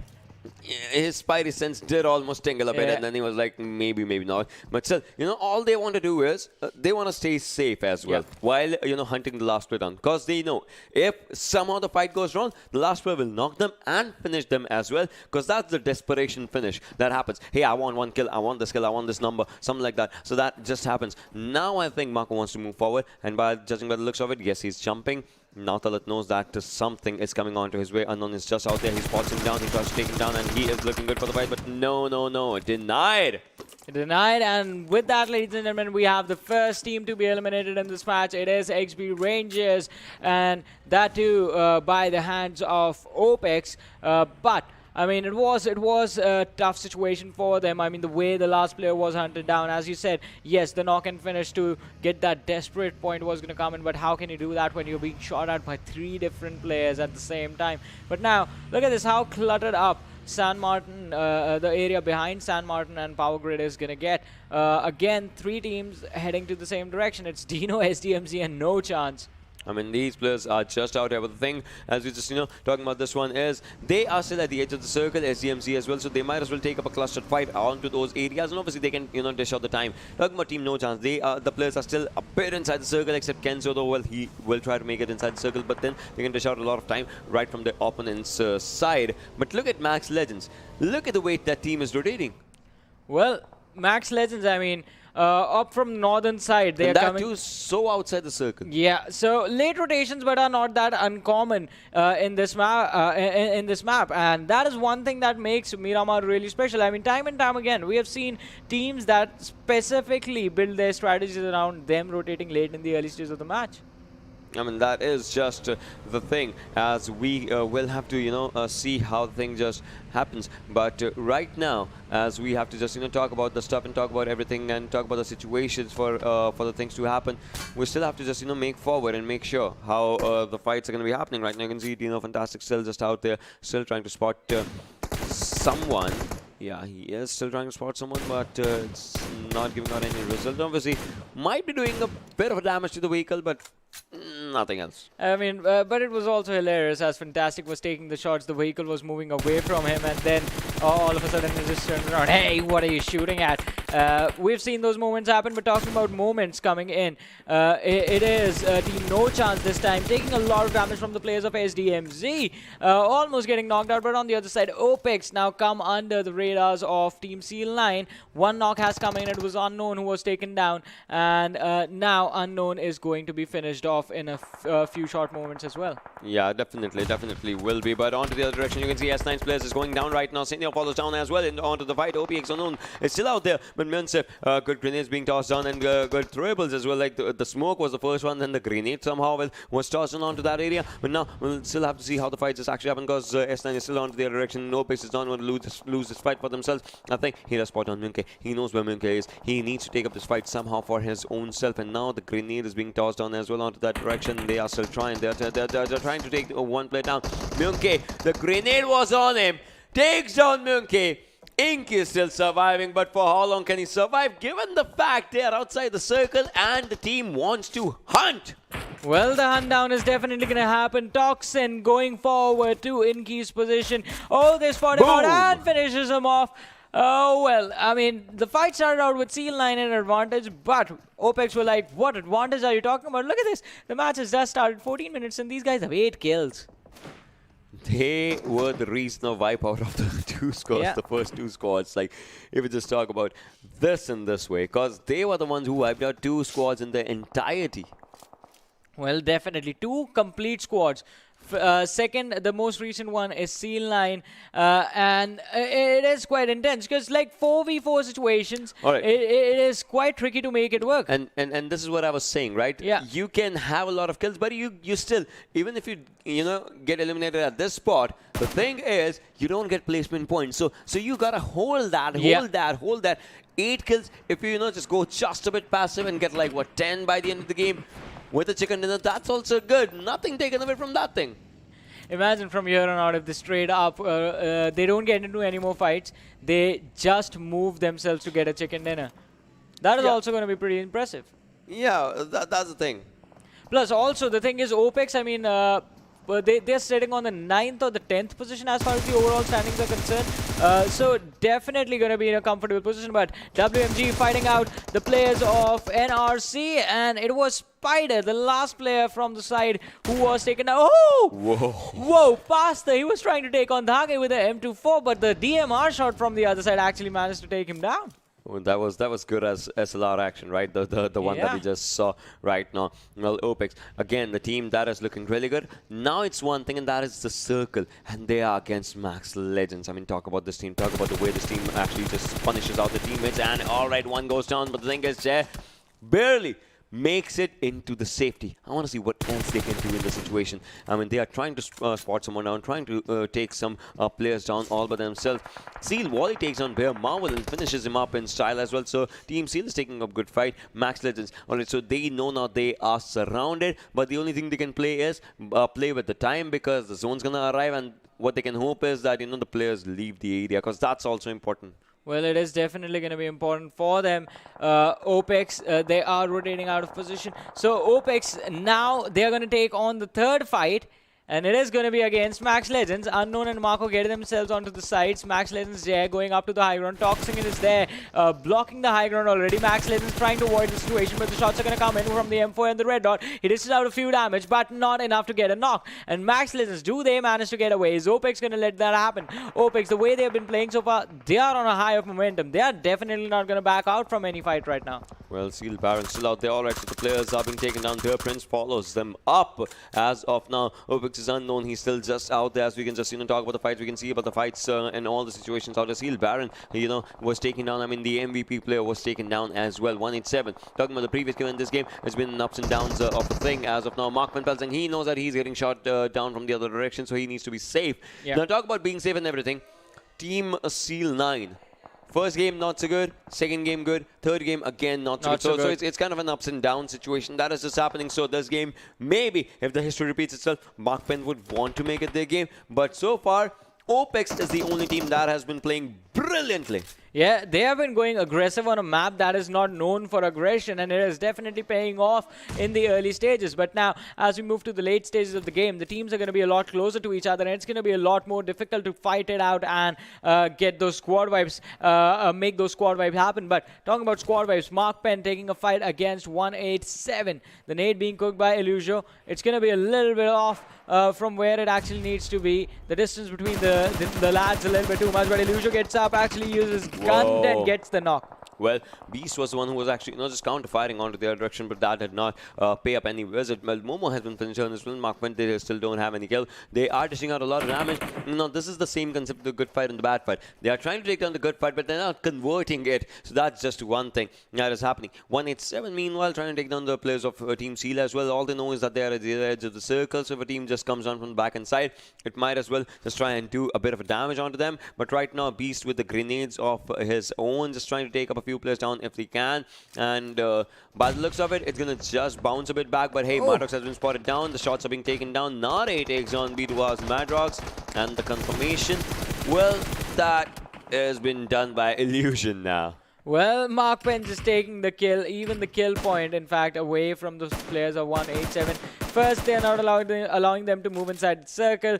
Second, they are not allowing them to get the kills. This team is absolutely brutal on the team they are up against. Yeah, this is definitely, just as we could see, the way, you know, the players are trying to actually just, you know, formulate everything onto themselves. We still have to see how the fights actually just, you know, go down onto everything, but just slowly and steadily, as the players are trying somehow, it might just be onto the ups and downs with the mentality of the players, with the challenges of the players and everything. So far, somehow, we still have to see, and we still have to look forward to how the things actually happen. But we just have to, you know, just talk about everything. Fights are going to be one of the most challenging things with everything. And B2 are still onto the other direction, onto the back end side, and now as the zone is just moving up forward, we still have to see how the things just change down.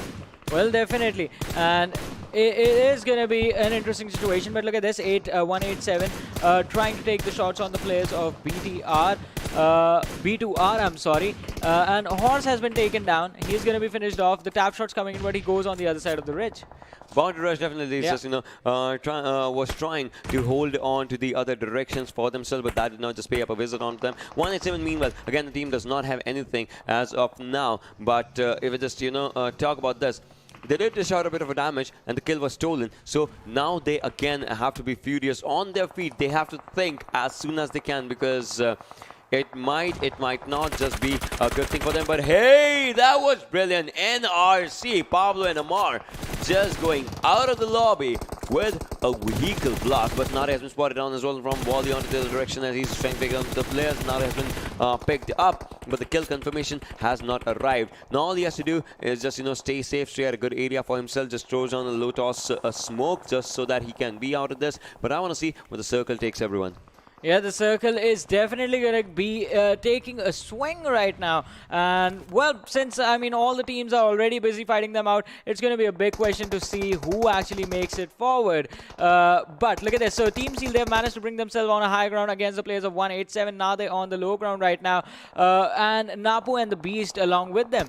Yeah, that is totally true if we just, talk about this. But right now, as you can see, 12 teams still surviving. MAKPEN, the players are going down by SDZ Insanity. But Illusion takes Insanity down. Illusion finishes him. MAKPEN Illusion is looking brilliant as he has 3 kills. And SDZ gets eliminated. One player did create a lot of chaos, but now the revive. That's going to be a troublesome situation for MAKPEN as the players from the back end side are going to be just for sure trying to look them down. Nare has been taken down once again by Seal Zaki this time. So, 187 Nare, he still has to look forward to all the fights and for the revivals if that can happen or cannot happen. Meanwhile, Erangel takes an OPX Toxin, and now Max Legends, the elimination happens for them as well. We are down to 9 teams as B2R follows them on the 10th spot. Erangel goes down as Opex is unknown, takes him down with an M4. Slowly and steadily, just taking up all the directional fights for themselves. 150 meters is the difference between the few players and the circle as well. Grenade being used on NRC, so she takes him down as well. MAKPEN, the only challenge that they have to do is to climb up this hill. Otherwise, they are being shot at from all the other directions. And look at Pasa, does not even have a helmet. And look at this, the aggression finally being dwindled down as Opex have been shut down completely. 12 kills is where they're going to stop at. And as you said, the position points, they're not going to be there that much. Yeah, this happens if you are going to go over aggressive for no reason at all. This does happen, and that's how. The thing is, they have good kill numbers. Now all they can do is, a top 3 finish will be brilliant for them. But I think with 12 kills, even if you make it to the top 5, you've done your job. Top 3 even better. Yeah, top 3 is definitely going to be because we were talking about this, right? Chicken in the best, top 3 even better, top 5, like it'll be good. So that's just one thing. Well, MAKPEN again just being taken down, but hey, OPMF the players have been spotted down from the other direction, and the damage is being done. But you could hear a few AUG shots by Axiom, I guess, as it was on Ghosty, and Ghosty has been taken down. Yes, Axiom was using the AUG on Ghosty. Yeah, the weapon definitely dishing out a lot of damage, and the knock is going to come in. But what is Mahu going to do? As he knows the players of DENO are in front of him, the nade is going to be cooked. The nade being tossed on the first floor. Opex is going to be taken down. So finally, they finish off this match with 13 points. But OPMF, they get charged upon by the players of DENO. Fantastic. 2 players knocked out. 2 players on the back lines. DENO have everything under control, but they need to heal up before they run in and take on the other 2 players. That is going to be Dictator on the back line. Then Checo, Aksim, he's going for to get a revive on himself. 3 players from the side of DENO are really low. Salty's HP, he's the only player with a full HP, but they need to use the first aids. They're giving the time to OPMF to get the revive being done. Well, as the time is being given out there, as you can see, Chico, just, onto the other direction, Akshem as well. The health department is something that is crucial with Akshem. Needs to put up a first in. Will be doing that for sure. MAKPEN Illusion goes down and will be finished down as Fantastic does everything for himself. But Team DENO, the thing about Team DENO is they have all the players surviving. When you have numbers, you can have the game as well. Yep. But you gotta, just mold that game for your numbers advantage, and that's one thing that they have to do. Meanwhile, Chico, one good molly can at least take one player down. That's what he's trying for. It goes to the grenade. It was, you think about it, it was perfectly cooked, as it would have just gone down there and blasted out. But the thing is, it just bounced back. Yeah, it hit the edge of the wall and bounced back, and even he barely managed to avoid it. But Checo has the Scarl in his hand, is going to be able to spot out Salty in a few seconds. Fantastic from the other side, and he needs to be careful. Lee is there on the first floor, keeping an eye on him as well. So the player has been completely pinned down. DENO just waiting for the right time to charge in on the opponents and finish them off. And I think they've finally decided that this is the right opportunity. There's not going to be a better one in the future. They get out of the position. They take the shots. The knock yet to come, and the first one is going to happen, but it's going to instantly be traded out. At this point, 1-1 knock coming in. Chenko still alive. Fantastic right in front of him, behind the wall, behind one part of the wall. Salty is going to be back on his feet. Aksim, the revive still not happened. It has not happened yet, but as we can see, it's still just, onto the movements as Team DENO is just moving up forward slowly and steadily. Salt is on low HP, but needs to, just heal up somehow as soon as he can as of now. But, well, you can see Ghost is just moving up forward, and the most important thing is that they have to take this 1v1 fight somehow, as that same is on low HP once again, and the fight is not in the favor. Ghosty goes down, but hey, they take down Lee as well. This is a brilliant fight happening with Fantastic. How much can they actually take as Salty from a really good angle becomes Salty in this one? Yeah, but DENO still messed up. They've lost out on their teammates. Well, the charge in did not work out exactly as they thought it would, but the players still surviving means they have the opportunity to get themselves a chicken dinner now. This is going to be something. Look at this. No chances on the lower angle. If DENO wants to take up the fight, they want to jump from that hill. Yeah. And if they jump from that hill, the damage is going to be a lot. So I want to see what Team DENO does. I would love to see what Team DENO does in this one. Like, how are they going to be planning this? Like, you can use some smokes, you can jump down, but one wrong jump can actually take you down badly. With the direction from which they are going, Team Seal's out there, but hey, Wally takes down DENO. Fantastic. Oh, it's bad for Team DENO now. Zaki's out there, but for how long can he survive? Will he go for the revive? That's one thing. One Molotov being tossed around, and now the revive's gonna be happening. Yes or no? Probably the Zaki, the Molotov is actually burning Zaki, and Team Seal goes down. Right now, it's just one player surviving, and he's out in the open. NoChance can actually get this game for themselves. There it is! Well, NoChance again and again today being really, really consistent with their performance, and this time, well, a winner chicken dinner for Team NoChance again. Might not have as many kills as the previous match, but still coming up with 7 kills in total, 22 points. And from 16 to the top 10. From 16 to 15 to top 10, back-to-back 2 chicken dinners. NoChance. They need the last chicken dinner as well. Team Zeus did this on the third day, the back-to-back 3 chicken dinner stuff. But that's the thing. Team Zeus was in a much better position than NoChance. I get it. But NoChance is again that the comeback's happening somehow. Exactly. They are making the comeback, and this is what we were waiting for. But again, I mean, the question still remains. I don't think it's a bit too late, Ryan. We have 2 more days. There's another thing. Yeah. You remember, NoChance did not play yesterday's first game as well. Yes. Yesterday's first game was just 15 teams. So had they played that, obviously would have actually gathered a few points, something like that. That would have been even better. But now they are just showing one thing, that it's never too late. It's never too late inside the top 10 right now. Let's have a look at the MVP for this game though. And it is, I'm pretty sure, going to be interesting. But OPMF, Dictator is actually the MVP with 6 kills, 31 healing and 1200 damage. 31 healing. Still not as low as 0 healing as we have seen, but 31 healing, that's obviously quite low when we talk about the fights that were happening on all the areas and something. 1 assist, 6 kills. So yeah, this guy did good for his own team. But talk about Opex's players. Toxin, Unknown 4 and 5 for themselves. Fantastic with 4 kills for himself as well. So somehow these players, they tried good, they got good fights, and obviously that's one thing that's needed, right? Yeah, definitely that is one thing that is going to be needed. And Opex, I mean, definitely the kills are going to pay dividends to them since they were taken out earlier on in this match. Not as early on, but still in the middle of the table. But the kills are going to keep them up in the race. And we're going to see how things are going to be done. But match rankings in front of us right now. And look at this. So 1 placement points, 12 kills, 13 points for Opex. I mean, imagine that one would have been 2, right? Or, yeah. Probably 3. No, not 3, sorry, 4 or 8 or something like that. And would have taken them to top 3 already. Like stuff like that. Or had they been in top 3, talk about this. They would have been at the top. Yeah, definitely. Could have gotten a lot more points for them. But moving forward in the standings again, not a good game for Team CL9. As you pointed out, they had 2 bad games now and 1 good game. They definitely need to convert the last Erangel. I mean, they do have to.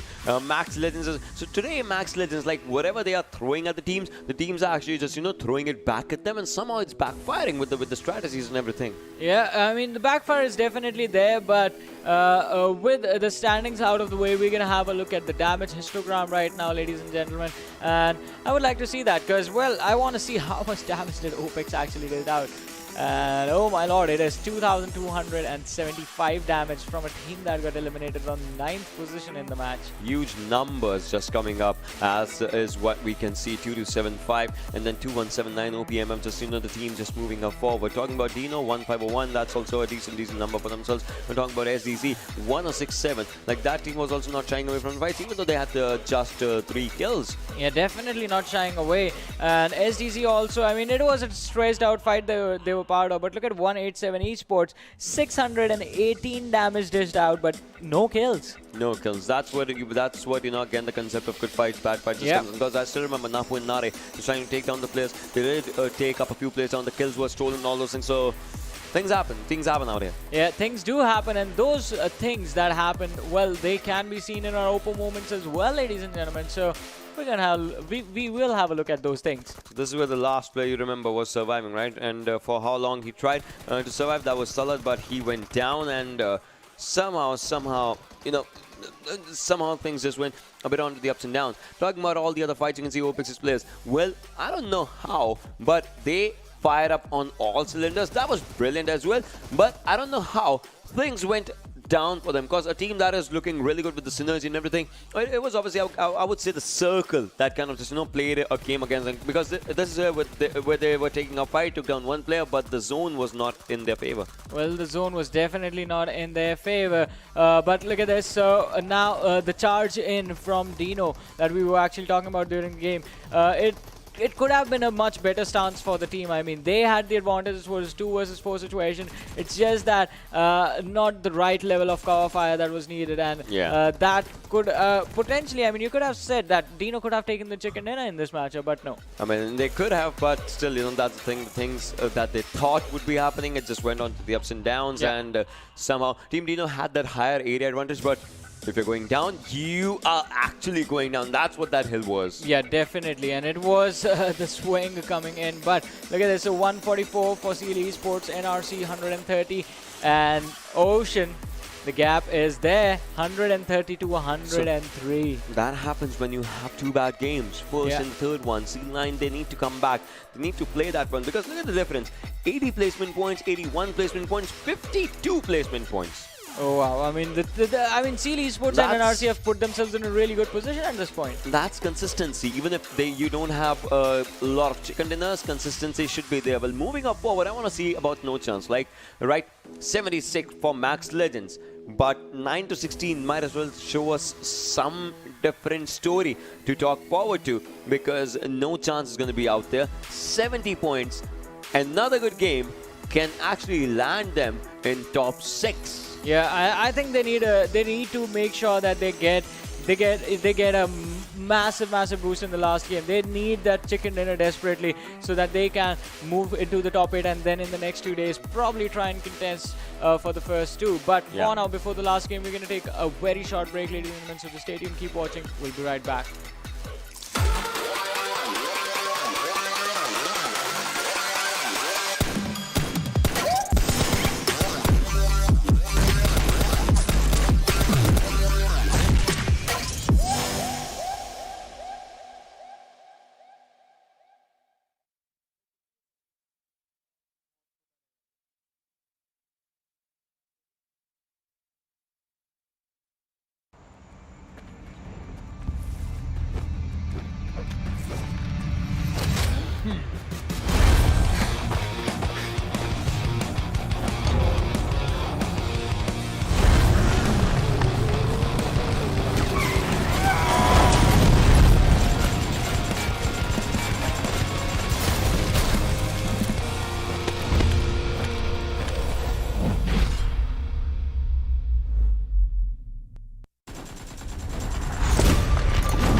Hello and welcome once again. This is going to be the final game of course, day 2, where indeed the teams have already taken off, and with that, the flight path is on our screens. It is definitely on our screens, and this is a Nova Repnoid to queries back inside of flight path. And as we just talk about this one, somehow I would love to see where the teams actually drop down, because this time the zone, the flight path is in the hands of Team Seal, and they know how to play military base. Like, today, in the first game yesterday, the flight path was a northern flight path, so Team Seal used to go down to Mansion. Like, they were forced to go down to Mansion, but now Team Seal is dropping down to their home. That's military base, so that's a good thing. Like, that's a mental comfort zone, and given the fact Team Seal is topping the table, it might help them even more. Absolutely. I mean, having that region all by themselves is certainly going to be helping them. And of course, when you talk about the military base, you are looking at a really good loot, and there will be no other team around them to give that contestation. And so, of course, they will have the upper hand and the advantage. But then again, the question will move on down towards where the circle is to be expected. Because if the circle is going to be northern side,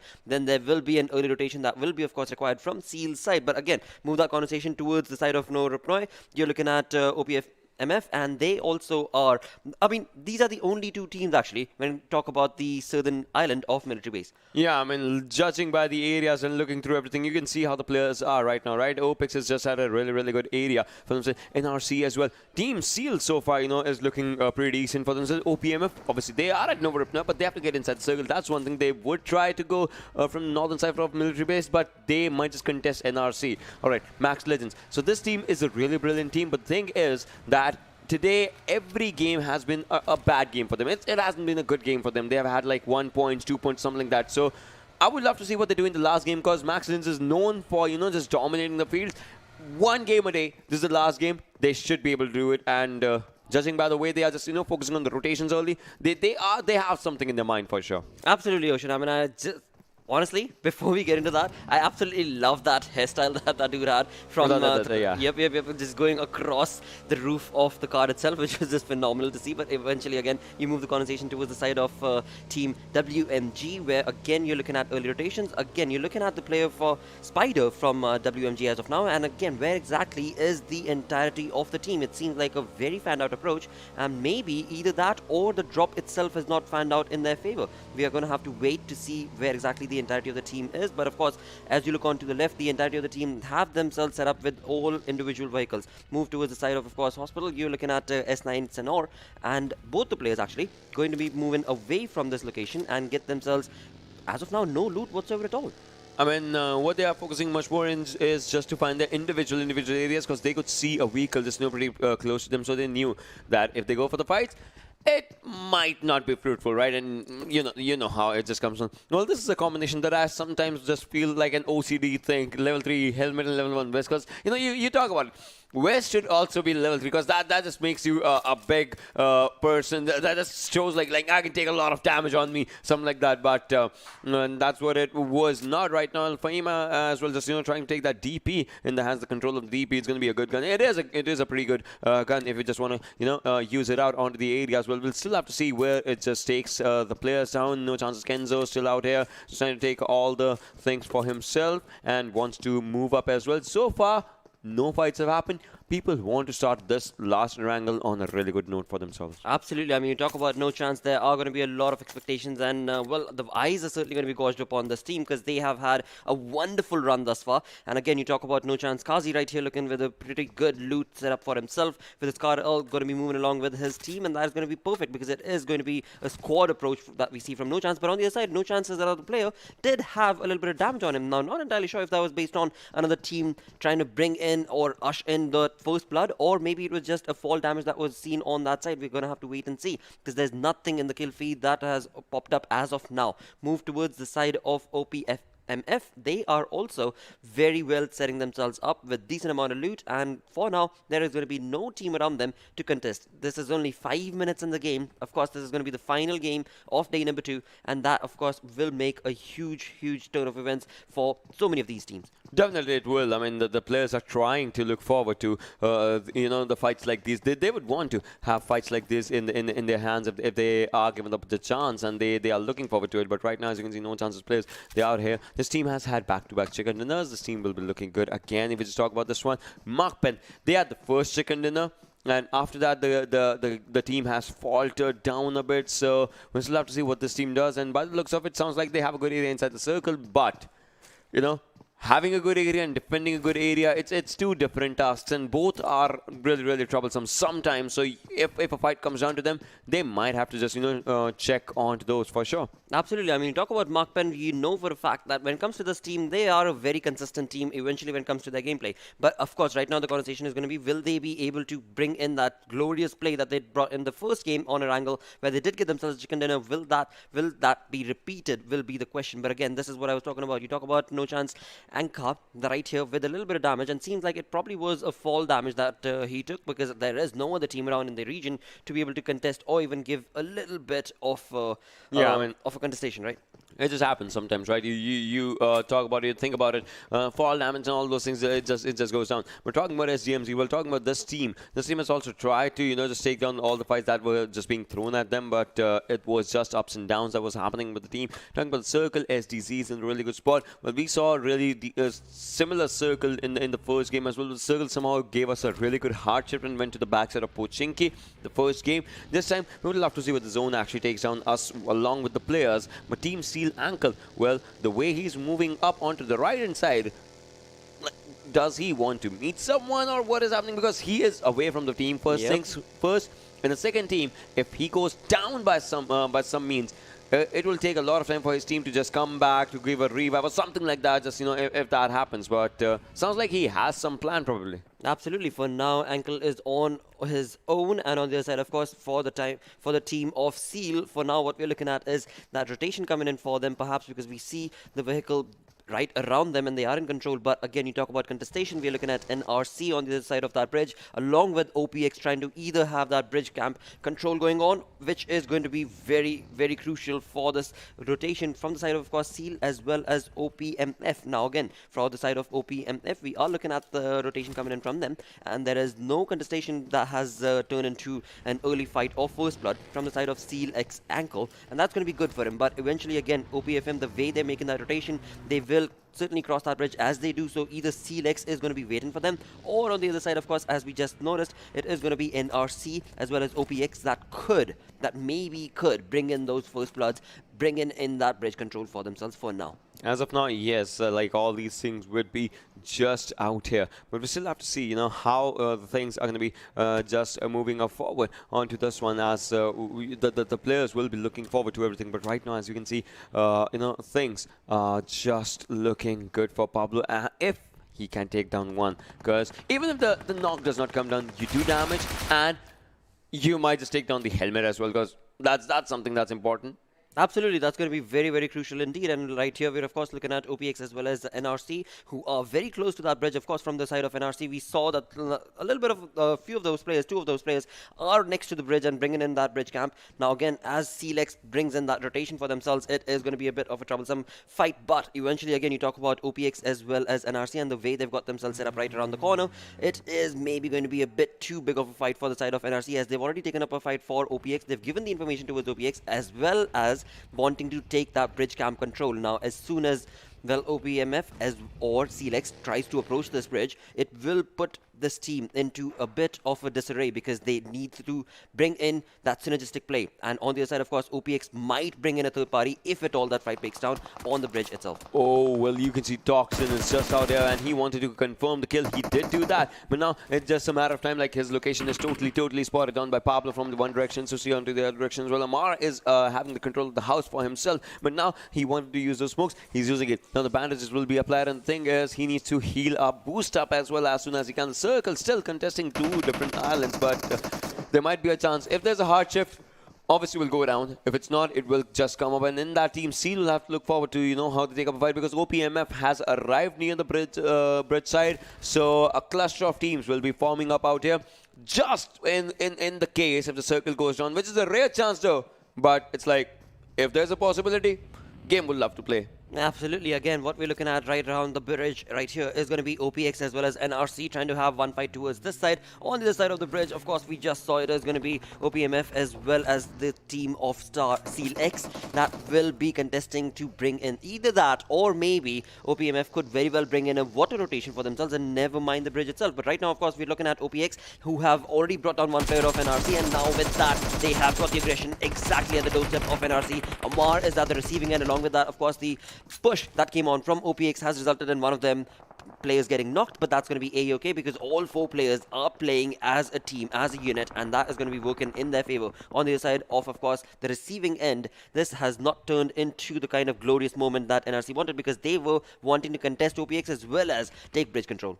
Well, yes, they were trying to just, look forward onto all those things. But right now, if we talk about OPEX's players, like they are trying to have a good area, decent area for themselves, and we are down to 61 players, 16 teams. Like all the teams are still surviving out in this area. But still, it just comes down to how the fights are going to be just, constituting when we talk about the situations. Well, we can strategize it in this way, right? Starting from Wednesday to Sunday is where the fights were happening. We are down on Friday, the middle day of like Wednesday, Thursday, Friday, Saturday, Sunday. Saturday, Sunday is going to be the day of establishment. Establishment as in top 5 teams would like to battle it out against them. So like obviously all the teams will be out there, but top 5 it will be a contestation for those teams, just to be in top 2, somehow stay top 2 because 2 slots from here are going to be just moving up forward. Whilst on to the other directions, today was the day when you could have done a comeback. Well, certainly. That is so very crucial as well for these teams because again today kind of being that middle day, that middle ground, teams are wanting to of course bring themselves up onto that leaderboard, and of course along with that the conversation is, well, what team is going to be able to create that sort of an opportunity for themselves. And along with that you talk about BearX. I mean, BearX has been beautiful with their gameplay. Now they need to showcase a bit more of prowess and showcase that yes, they are here to contest these fights and bring that table in their favor so that they are the ones who end up getting selected and moving on along into the PMPL. I mean, they do want that, right? Because PMPL is the goal right now. You have to be in the top 2. Because if we talk about PMPL, it's not just this region. Obviously, it's going to be a Pakistan region as well, just fighting up. It's going to be Bangladesh and Nepal region as well, just fighting up against each other. So the players everywhere just want to showcase that they are the best. Somehow they have to just do it. So that's what they are just looking forward to in the contestation. So that's just one thing. We're talking about Team Bear right now. B2R is onto one side, and sounds like it that Prince has them surrounded. I mean, Prince is an individual lad out here. One good grenade inside the building can take the players down. Just love to see what happens. And there it is, where Marvel goes down though, as B2R Horse just barges in. No knock, straight up a finish. Absolutely, Horse. Wonderful play coming in from that lad, and there he is, of course, bringing that 1 kill for his team. All 4 members are still alive. They've got the information on towards the BearX players and exactly where in the house they are at. Now, of course, utilities are probably going to be the most crucial and the most essential as this push comes in along from the side of B2R. For now, of course, they do have a lot of cover, so that is going to be working in their favor. But who, or rather which team or what player is going to be starting this early contestation? Now, along with this, of course, you talk about utilities. One of those bare essential utilities is going to be not only the Molotov or the grenade or the smoke, but indeed the flash. And flash, of course, will bring down a lot many more usages, but eventually no team ends up using it. No one wants to use it. I mean, if we just talk about the way, because everyone wants to buff the damage right now. Obviously, Flash is a really good utility to confuse your teammates. Sometimes what happens is, if a Flash just drops down, you don't know. You just hear something just dropping. You might just think it's a grenade and you give up the footstep. Something like that might just happen. It might be a good, a play out there. But well, right now, as you can see, B2 the players are still trying. We saw a few Flash usages yesterday, though. But those were not, in a bigger number. Like, sometimes that happens. And sometimes it just catches up onto the camera as well. But well, right now, as we just talk about B2R, still all the players are surviving. Sounds like they want to get out of here. They are using smoke for the vehicles, and then they want to find a good area inside the circle. They are at the edge of the circle right now, but they need a comfortable position in the center of the circle because the zone's coming, and they have to be ready for that. And the damage has been done on Team Bear by the fact that they have lost their player. Absolutely. Now, this is going to be very crucial for the side of BearX Aramun because he has given away his information, and now the entire team of B2R is going to be pushing along into that same house, into that same compound. But thankfully, I mean, talk about BearX's the control of this entire push. He has placed himself, even though he was in the house, as soon as that early aggression was brought in from him, he has moved away and outside the house. But along with that, of course, you look at a perfect approach from the side of B2R, which is a 4-man affair all together simultaneously pushing on along, and that has resulted in another knock and pop probably a confirmed kill for the side of BearX. Now, this is the conversation that we were having earlier, where B2R is in control. BearX wanted to perhaps dominate in this, but not being able to do so has resulted in them going down to two-man squad for now. As of now, yeah, they are down to a two-man squad. But the thing is, talking about Team B2R, judging by the stance that the team has been just, pushing up right now, they need to do that more. Obviously, because more and more the time they'll be doing it, it'll be a good thing. But PSSR goes down as well by a vehicle blast as S9 Senior was onto the other direction. That just means that Team Bear is left out by one player. Talk about Team C, look at them. They are swimming right now. Like we talk about how you will be rotating from the bridge and all. But Team Bear, they're at the top position. They don't want to leave that top position, so they will be doing unusual movements. That is where swimming comes down rather than, coming out of a bridge. They don't know if bridge might be contested or something like that. So they just wanted to be not the part of the fight right now, but when it matters the most. So they started swimming. That's good. But now OPMF, like, are they going to swim or are they going to take the bridge? Like, it's a tricky thing. Exactly, because as soon as Seal would have left that military base, they would have known that there was another team right alongside there. And as soon as they get onto the other side, onto the shores, SealX will probably be waiting for OPMF to come alongside that, either through the bridge or the water rotation itself. That could be detrimental for the side of OPMF, but we're going to have to wait and see what they decide to do. Alongside that, you move the conversation towards B2R. They have, of course, gotten themselves 2 kills, and along with that, they are now going to probably get out of this small little compound and get themselves in a much better position when it comes to the circle itself, because as we can see, they are still about 350 meters away from the circle that has taken over now. They did find a vehicle though, like that's a good thing, right? They're now taking up the vehicle and just moving up onto the directions. We're trying to talk about Team Sealed, OPMF, like the players are out there, and OPMF has also decided to swim. So many fish in the sea to catch out here if the kills have to be just taken down by XP Rangers, probably NRC, if they just want to, just spot someone down and take him down. But the thing is, because these players cannot use guns in the waterlands, right. That's just one thing. But once you let them go on land, they would love to hunt. And right now, talking about Team DENO, look at that. Team DENO, the vehicle was just moving right next to them. They tried to shoot him down, but they did not get anyone. But now MAKPEN versus NoChance. Well, MAKPEN has had the first chicken dinner. NoChance has had back-to-back 2 chicken dinners.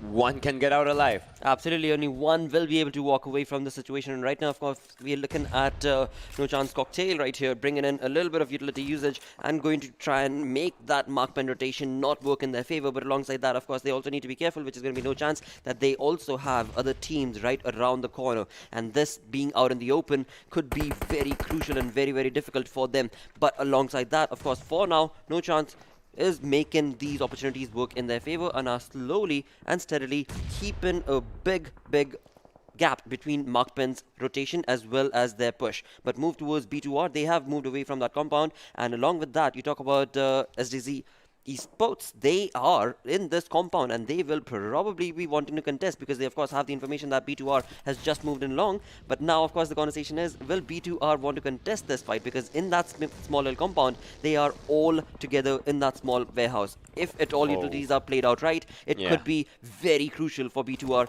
to, well, walk away or turn into a crate. I mean, and that's one thing, right? Talking about utility usage in these compounds, if you want to rush, maybe use some grenades. If you want to just, bait out your teammates, use some smoke, something like that. And you could see a few smokes just, being popped up. So these things will be up for contestations, but that's the thing. You can have like what, hundreds of bullets in your backpack, right? But utilities come down in the back like 7, 8, not more than that. True. And you have to think about it. Do you use them right now, or do you use them after in the final circles? Because it's still a gamble.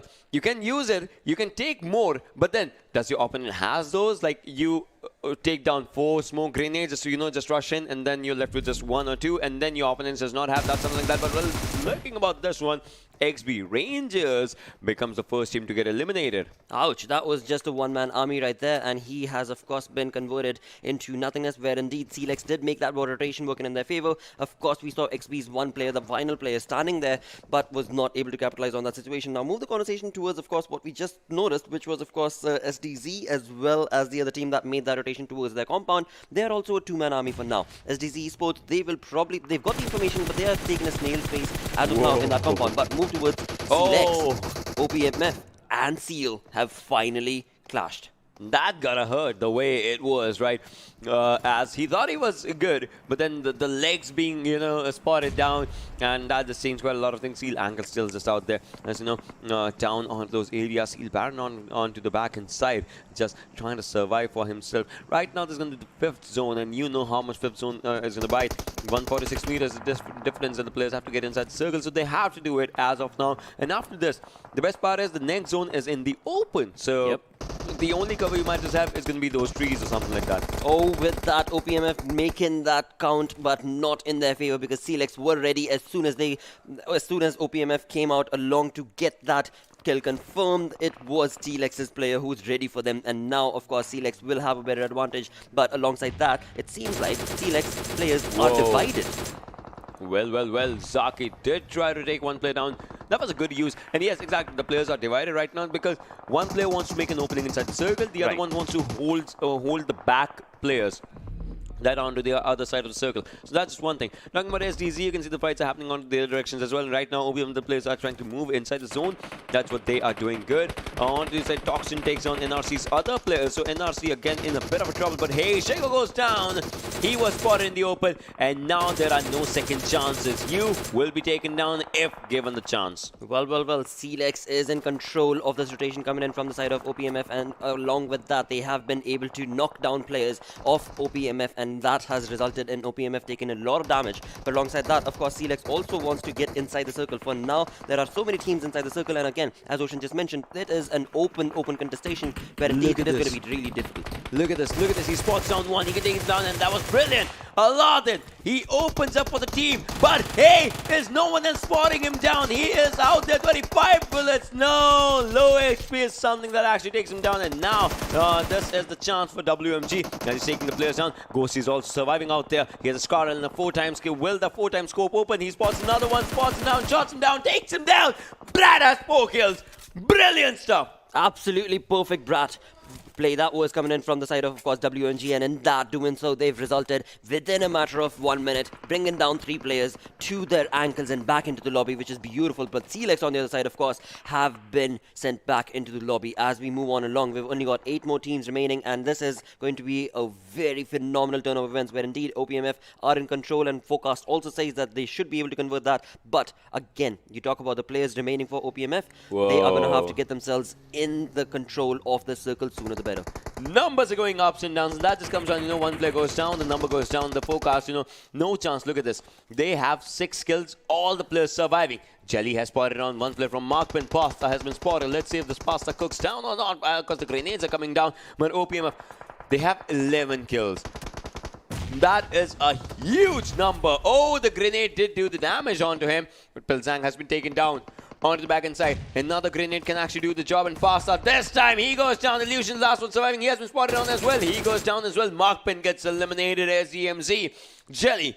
Brilliant stuff by this individual. I'm loving the play coming in from that last player of SDZ, because again, he's the only one-man army remaining, but he's slowly and steadily bringing down players from MAKPEN as well as the other teams. And that was beautiful turn of events, because he's only one-man army, but he's certainly working that thing in his favor. Now talk about OPX and the way they are controlling this fight. It is looking like they might be able to dominate, but for now, NoChance is not that far behind. They've got one of their players knocked, but eventually they have the information for so many of these other teams that, of course, they ought to be able to utilize those opportunities in their favor and convert this into a miraculous play. But again, you talk about NoChance's approach to the circle as well.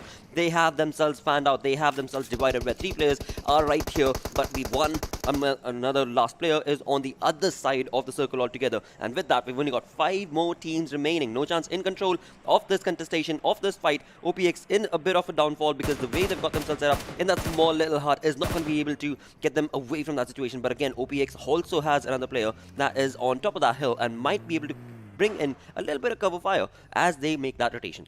They are trying to make that rotation for themselves, and that's one thing that the players are trying to look forward to, look up to onto these areas. As you can see, NoChance, the players are still out there. They have 8 kills for themselves. Can they pull up a 3rd chicken in a back-to-back? I don't know. I won't be surprised, because this team, this name has been on the World League once. So the experience that they are bringing. The day started 16th position in the first game. Like after the first game, they were at 16th position. Right. Second game, chicken dinner. Third game, chicken dinner.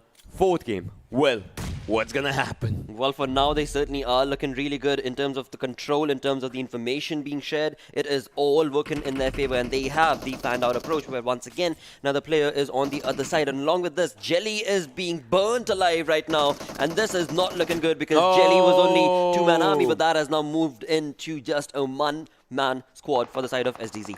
Well, talk about this. As you can see, the players onto the other direction. SDMZ do get eliminated, and we just, look forward to this one. But Cocktail, the grenade was right onto him. But Kenzo takes down one. All right, probably the opening that NoChance needed. All they have to worry about is Munsif, as he has a good off angle. Otherwise, all the fights are right in front of him. And now Kenzo knows that there is someone who's looking bad. But Kazi, where is Kazi's vehicle going? I mean, you gotta use the guns, man. Kazi goes down. B2R. Horse takes him down. The finish probably might just arrive right now. But Cocktail, now it's his chance. Now it's his time to move forward. WMG Brad onto that direction. He has been spotted down. Kenzo's grenade takes down the unknown. Again, a bad thing onto the players. As Opex, they cannot lose at this moment. They have good number of kills for themselves. They certainly do. With 11 kills working in their favor, they are going to try and get that rotation as well as move along with this push. They are using smoke utility, and that's going to be a perfect smoke wall to get that information shunned away from the side of course, NoChance, because NoChance knows that there was a team there, but now with so many smokes being utilized, they have no idea exactly where will OPX be moving down towards. And with that, a perfect grenade being launched across the side of OPX has resulted in NoChance Cocktail taking a lot of damage. And alongside that, he goes down. That has resulted in NoChance going down to 3 players alive as of now, and this is just a credible turn of events. It could go either ways. It is going to be based on OPX being able to work this rotation in their favor, and they are getting themselves in the circle, and as they do so, they have a lot of information not only about NoChance but other players as well. Well, yes, they do have that, but we are down to 4 teams, 4 final teams right now. The fantastic 4th just here, OPMF, B2R, NoChance, Team WMG. This is where we are right now. 13 meters is the difference that Kenzo and the circle has. These are the differences that they need to, just change for themselves as the players are moving up forward. Maddox, all right, Kazi has been spotted on. He goes down as well. NoChance, so the things are not looking good for them. Cocktail is on solo HP, but still he is getting a revival right now. Kenzo has been taken down as well, as we just talking about this one. So NoChance again in a really, really bad spot. But no, how long can they survive? Cocktail goes down. It's one player, Anka. How long can he survive? Opex's Munsif goes down as Madrox is also on low HP. But Anka, he wanted to give up a revive. He's going for the revive. Kazi does not have a helmet though. You could see the bunny hairs. Just the bunny hairs just coming out from the other direction. But the thing is, Opex, for how long, or can they actually get this game for themselves? Because the number of kills that they have, they can increase it even more. Absolutely can, and that's exactly what they're rushing on towards. On the other side, of course, NoChance were in control of this contestation. They were in top of the hill. They had the information, but eventually have not been able to work that in their favor and have slowly and steadily been fizzled out. With that, of course, you move on towards the side of course, WG, who was that one-man army, holding on the fort for himself, bringing down those kills, is going to result in that team getting back into the lobby. Perhaps for now, we are looking at only 3 teams. That is going to result in Opex. Another player goes down, resulting in Opex only 1 man strong, 1 man knocked, and the other player who is all by himself on the other side of this hill. Well, B2R, 1 solo player surviving can actually make or break the game. Munsif has been spotted down. Where's he going to take the shot? That's my question. Will he or will he not take the shot, or will he just going to stay onto his direction? Well, Munsif gets taken down right now by Anka. So now Horse knows that there's another team, another player, someone onto the right-hand side. Drops on his backpack. Has to be one with the nature. If he actually breaks the game of Opex, NoChance can win another one right now somehow. That is something brilliant. Oh, barrel has been used. The shots have been given. The compromise has been done. Will he go for his game? The reload has been made as well, as now he tries to make it in the circle. He was in the open. He gets spotted down. It's a 2v2. Kazi Anka on one side. Marco and Toxin on to the other. This is a brilliant, brilliant game for NoChance if they clutch this out. But Opex, they have so many kills, would not want a full stop to happen. Look at Kazi trying to give out the locations, and Anka on a really good off angle. But Toxin might be the one to meet him onto the other side as Marco is trying to move forward. He does not know. Kazi is just right there, and this is the final circle, 9th zone coming up. Well, it's just a smoke wall that is separating these two players from the other two players of the team of NoChance for now. And indeed, as they do so, it seems like Mako has the information. He's going to be taking that. Yes, he's going to be converting that into a knock. With that, it is a 2v1 situation. Kazi goes down. The smoke is slowly dissipating. Anka only has the cover of that small little tree, but eventually he's also able to bring that down. And it's a 1v1 situation where Anka is going against Toxin. And eventually, Anka brings in a perfect annihilating play. NoChance. Third. Wow. Wow. No chance. 16 No to chance. 6 No in one day. No chance. No chance indeed, but they are showcasing what that name means. Wow. Wow. Perfect play. 12 kills to this team. 2809 total damage done, and incredible turnover wins. I mean, nobody would have expected. There was no chance they could have and should have been able to do so, but they did. 3 chicken dinners back to Damn. back. That's what you call having a good day. I mean, not a good day, that's a great day. That's exactly what NoChance wanted. And with that, talking about the MVP, you're looking at B2R Horse with 5 kills to his team and damage of 1066 done with 1 assist and 461 healing done. Right, so man was busy. He was indeed busy with the fights and with not the fights. Like, it depends on, every way and stash it was happening right now. But while they were just talking about all the other things, the guy did 27 plus minutes of survival time. That was brilliant. But, let's have a look at the top players in this one. That's where Toxin shine, Anka shine. Like, think about it. Half of the kills was Anka's for the team. Munsiv with 4 kills as well for himself. Absolutely, and talking about Opex as well, again, 2 of these players, just beautiful play. They had about 12 kills within the team itself, and 10 kills coming in from just these 2 lads. So eventually, perfect play coming in from Opex as well. And B2R, of course, Horse, we saw he was remaining with just 2-man squad eventually by the end of it, but was still able to survive for the longest time and maintain that composure and bring some points for the team. 12, 15, 15, 12. Like, the numbers did swap out just a bit. Talking about the kills, well, Opex did. They could have had 17 and 15 placement points if they could have, just taken down the last 2 players. Like, one was knocked down, the other one was yes. Yeah, from NoChance. But talking about NoChance, well, they did good. Obviously, had something for themselves. B2R, 8 kills, 10 placement points. Seal Esports did not have a good game in this one, but given the fact that they are already at the top position, they don't need to worry about anything else. Talk about the other teams from 9 to 16. This is where XP Rangers and Team Bear went down with no kills, no placement points. Team DENO, well, they tried good. NRC just faltered down a bit, but let's see where it actually just keeps them. Absolutely, and talking about MAKPEN, they were caught in the open situation, which resulted in them getting knocked and sent back into the lobby, resulting in only 1 kill and 3 points in total. But again, I mean, MAKPEN, we know they are in a very consistent play, and they still have 2 more days remaining for them, and that would very well result, hopefully, in them getting on to the top. Yeah, let's have a look at the damage histograph as well as to see what has been happening. Talk about Opex. Well, 15 kills in that 3100, 32 almost 100 damage coming down, and 2800 for NoChance. So good numbers. Look at the other pillars. They're looking really small. Yep, absolutely. And again, talking about Opex's damage graph, we are looking at probably the highest damage graph actually when it comes to the entirety of PMCO itself. There has not been any team thus far who have been able to bring up their damage graph ratio to that amazing level. But with that, let's move on to the open moments themselves and find out what amazing fights did we miss and what amazing fights started off right off the bat, where indeed it was Opex in control. Well, there were so many fights that were just, going forward when we talk about the scenarios and the situations that were just out here. But if we talk about the circle as well, the circle was giving up a curveball against the players. Like, there were a few who were coming from the water areas, and there were a few who were caught down up in the open. Like, that's how the zone was. And you could not have done anything in the circles like this. And this was the fight. I mean, Aladdin takes down 1. He switches his gun. He should not have switched his gun. I mean, all he got was just a few bullets. Had he had the other weapon, Groza, obviously, that would have just done the damage. But talk about Brad. He does this 1v3. He finishes out the team in style. Absolutely, and he was the one-man army by the end of it altogether. Was, of course, knocked down in that final circle, but did hold strong for the longest time. And this is what I was talking about MAKPEN and their rotation. They were caught out in the open, and of course, were not able to convert that into a perfect rotation for themselves, and thus getting sent back into the lobby. But NoChance, I mean, mean, as of now, as we're looking at, they already had 8 kills. Opex were not that far behind as well.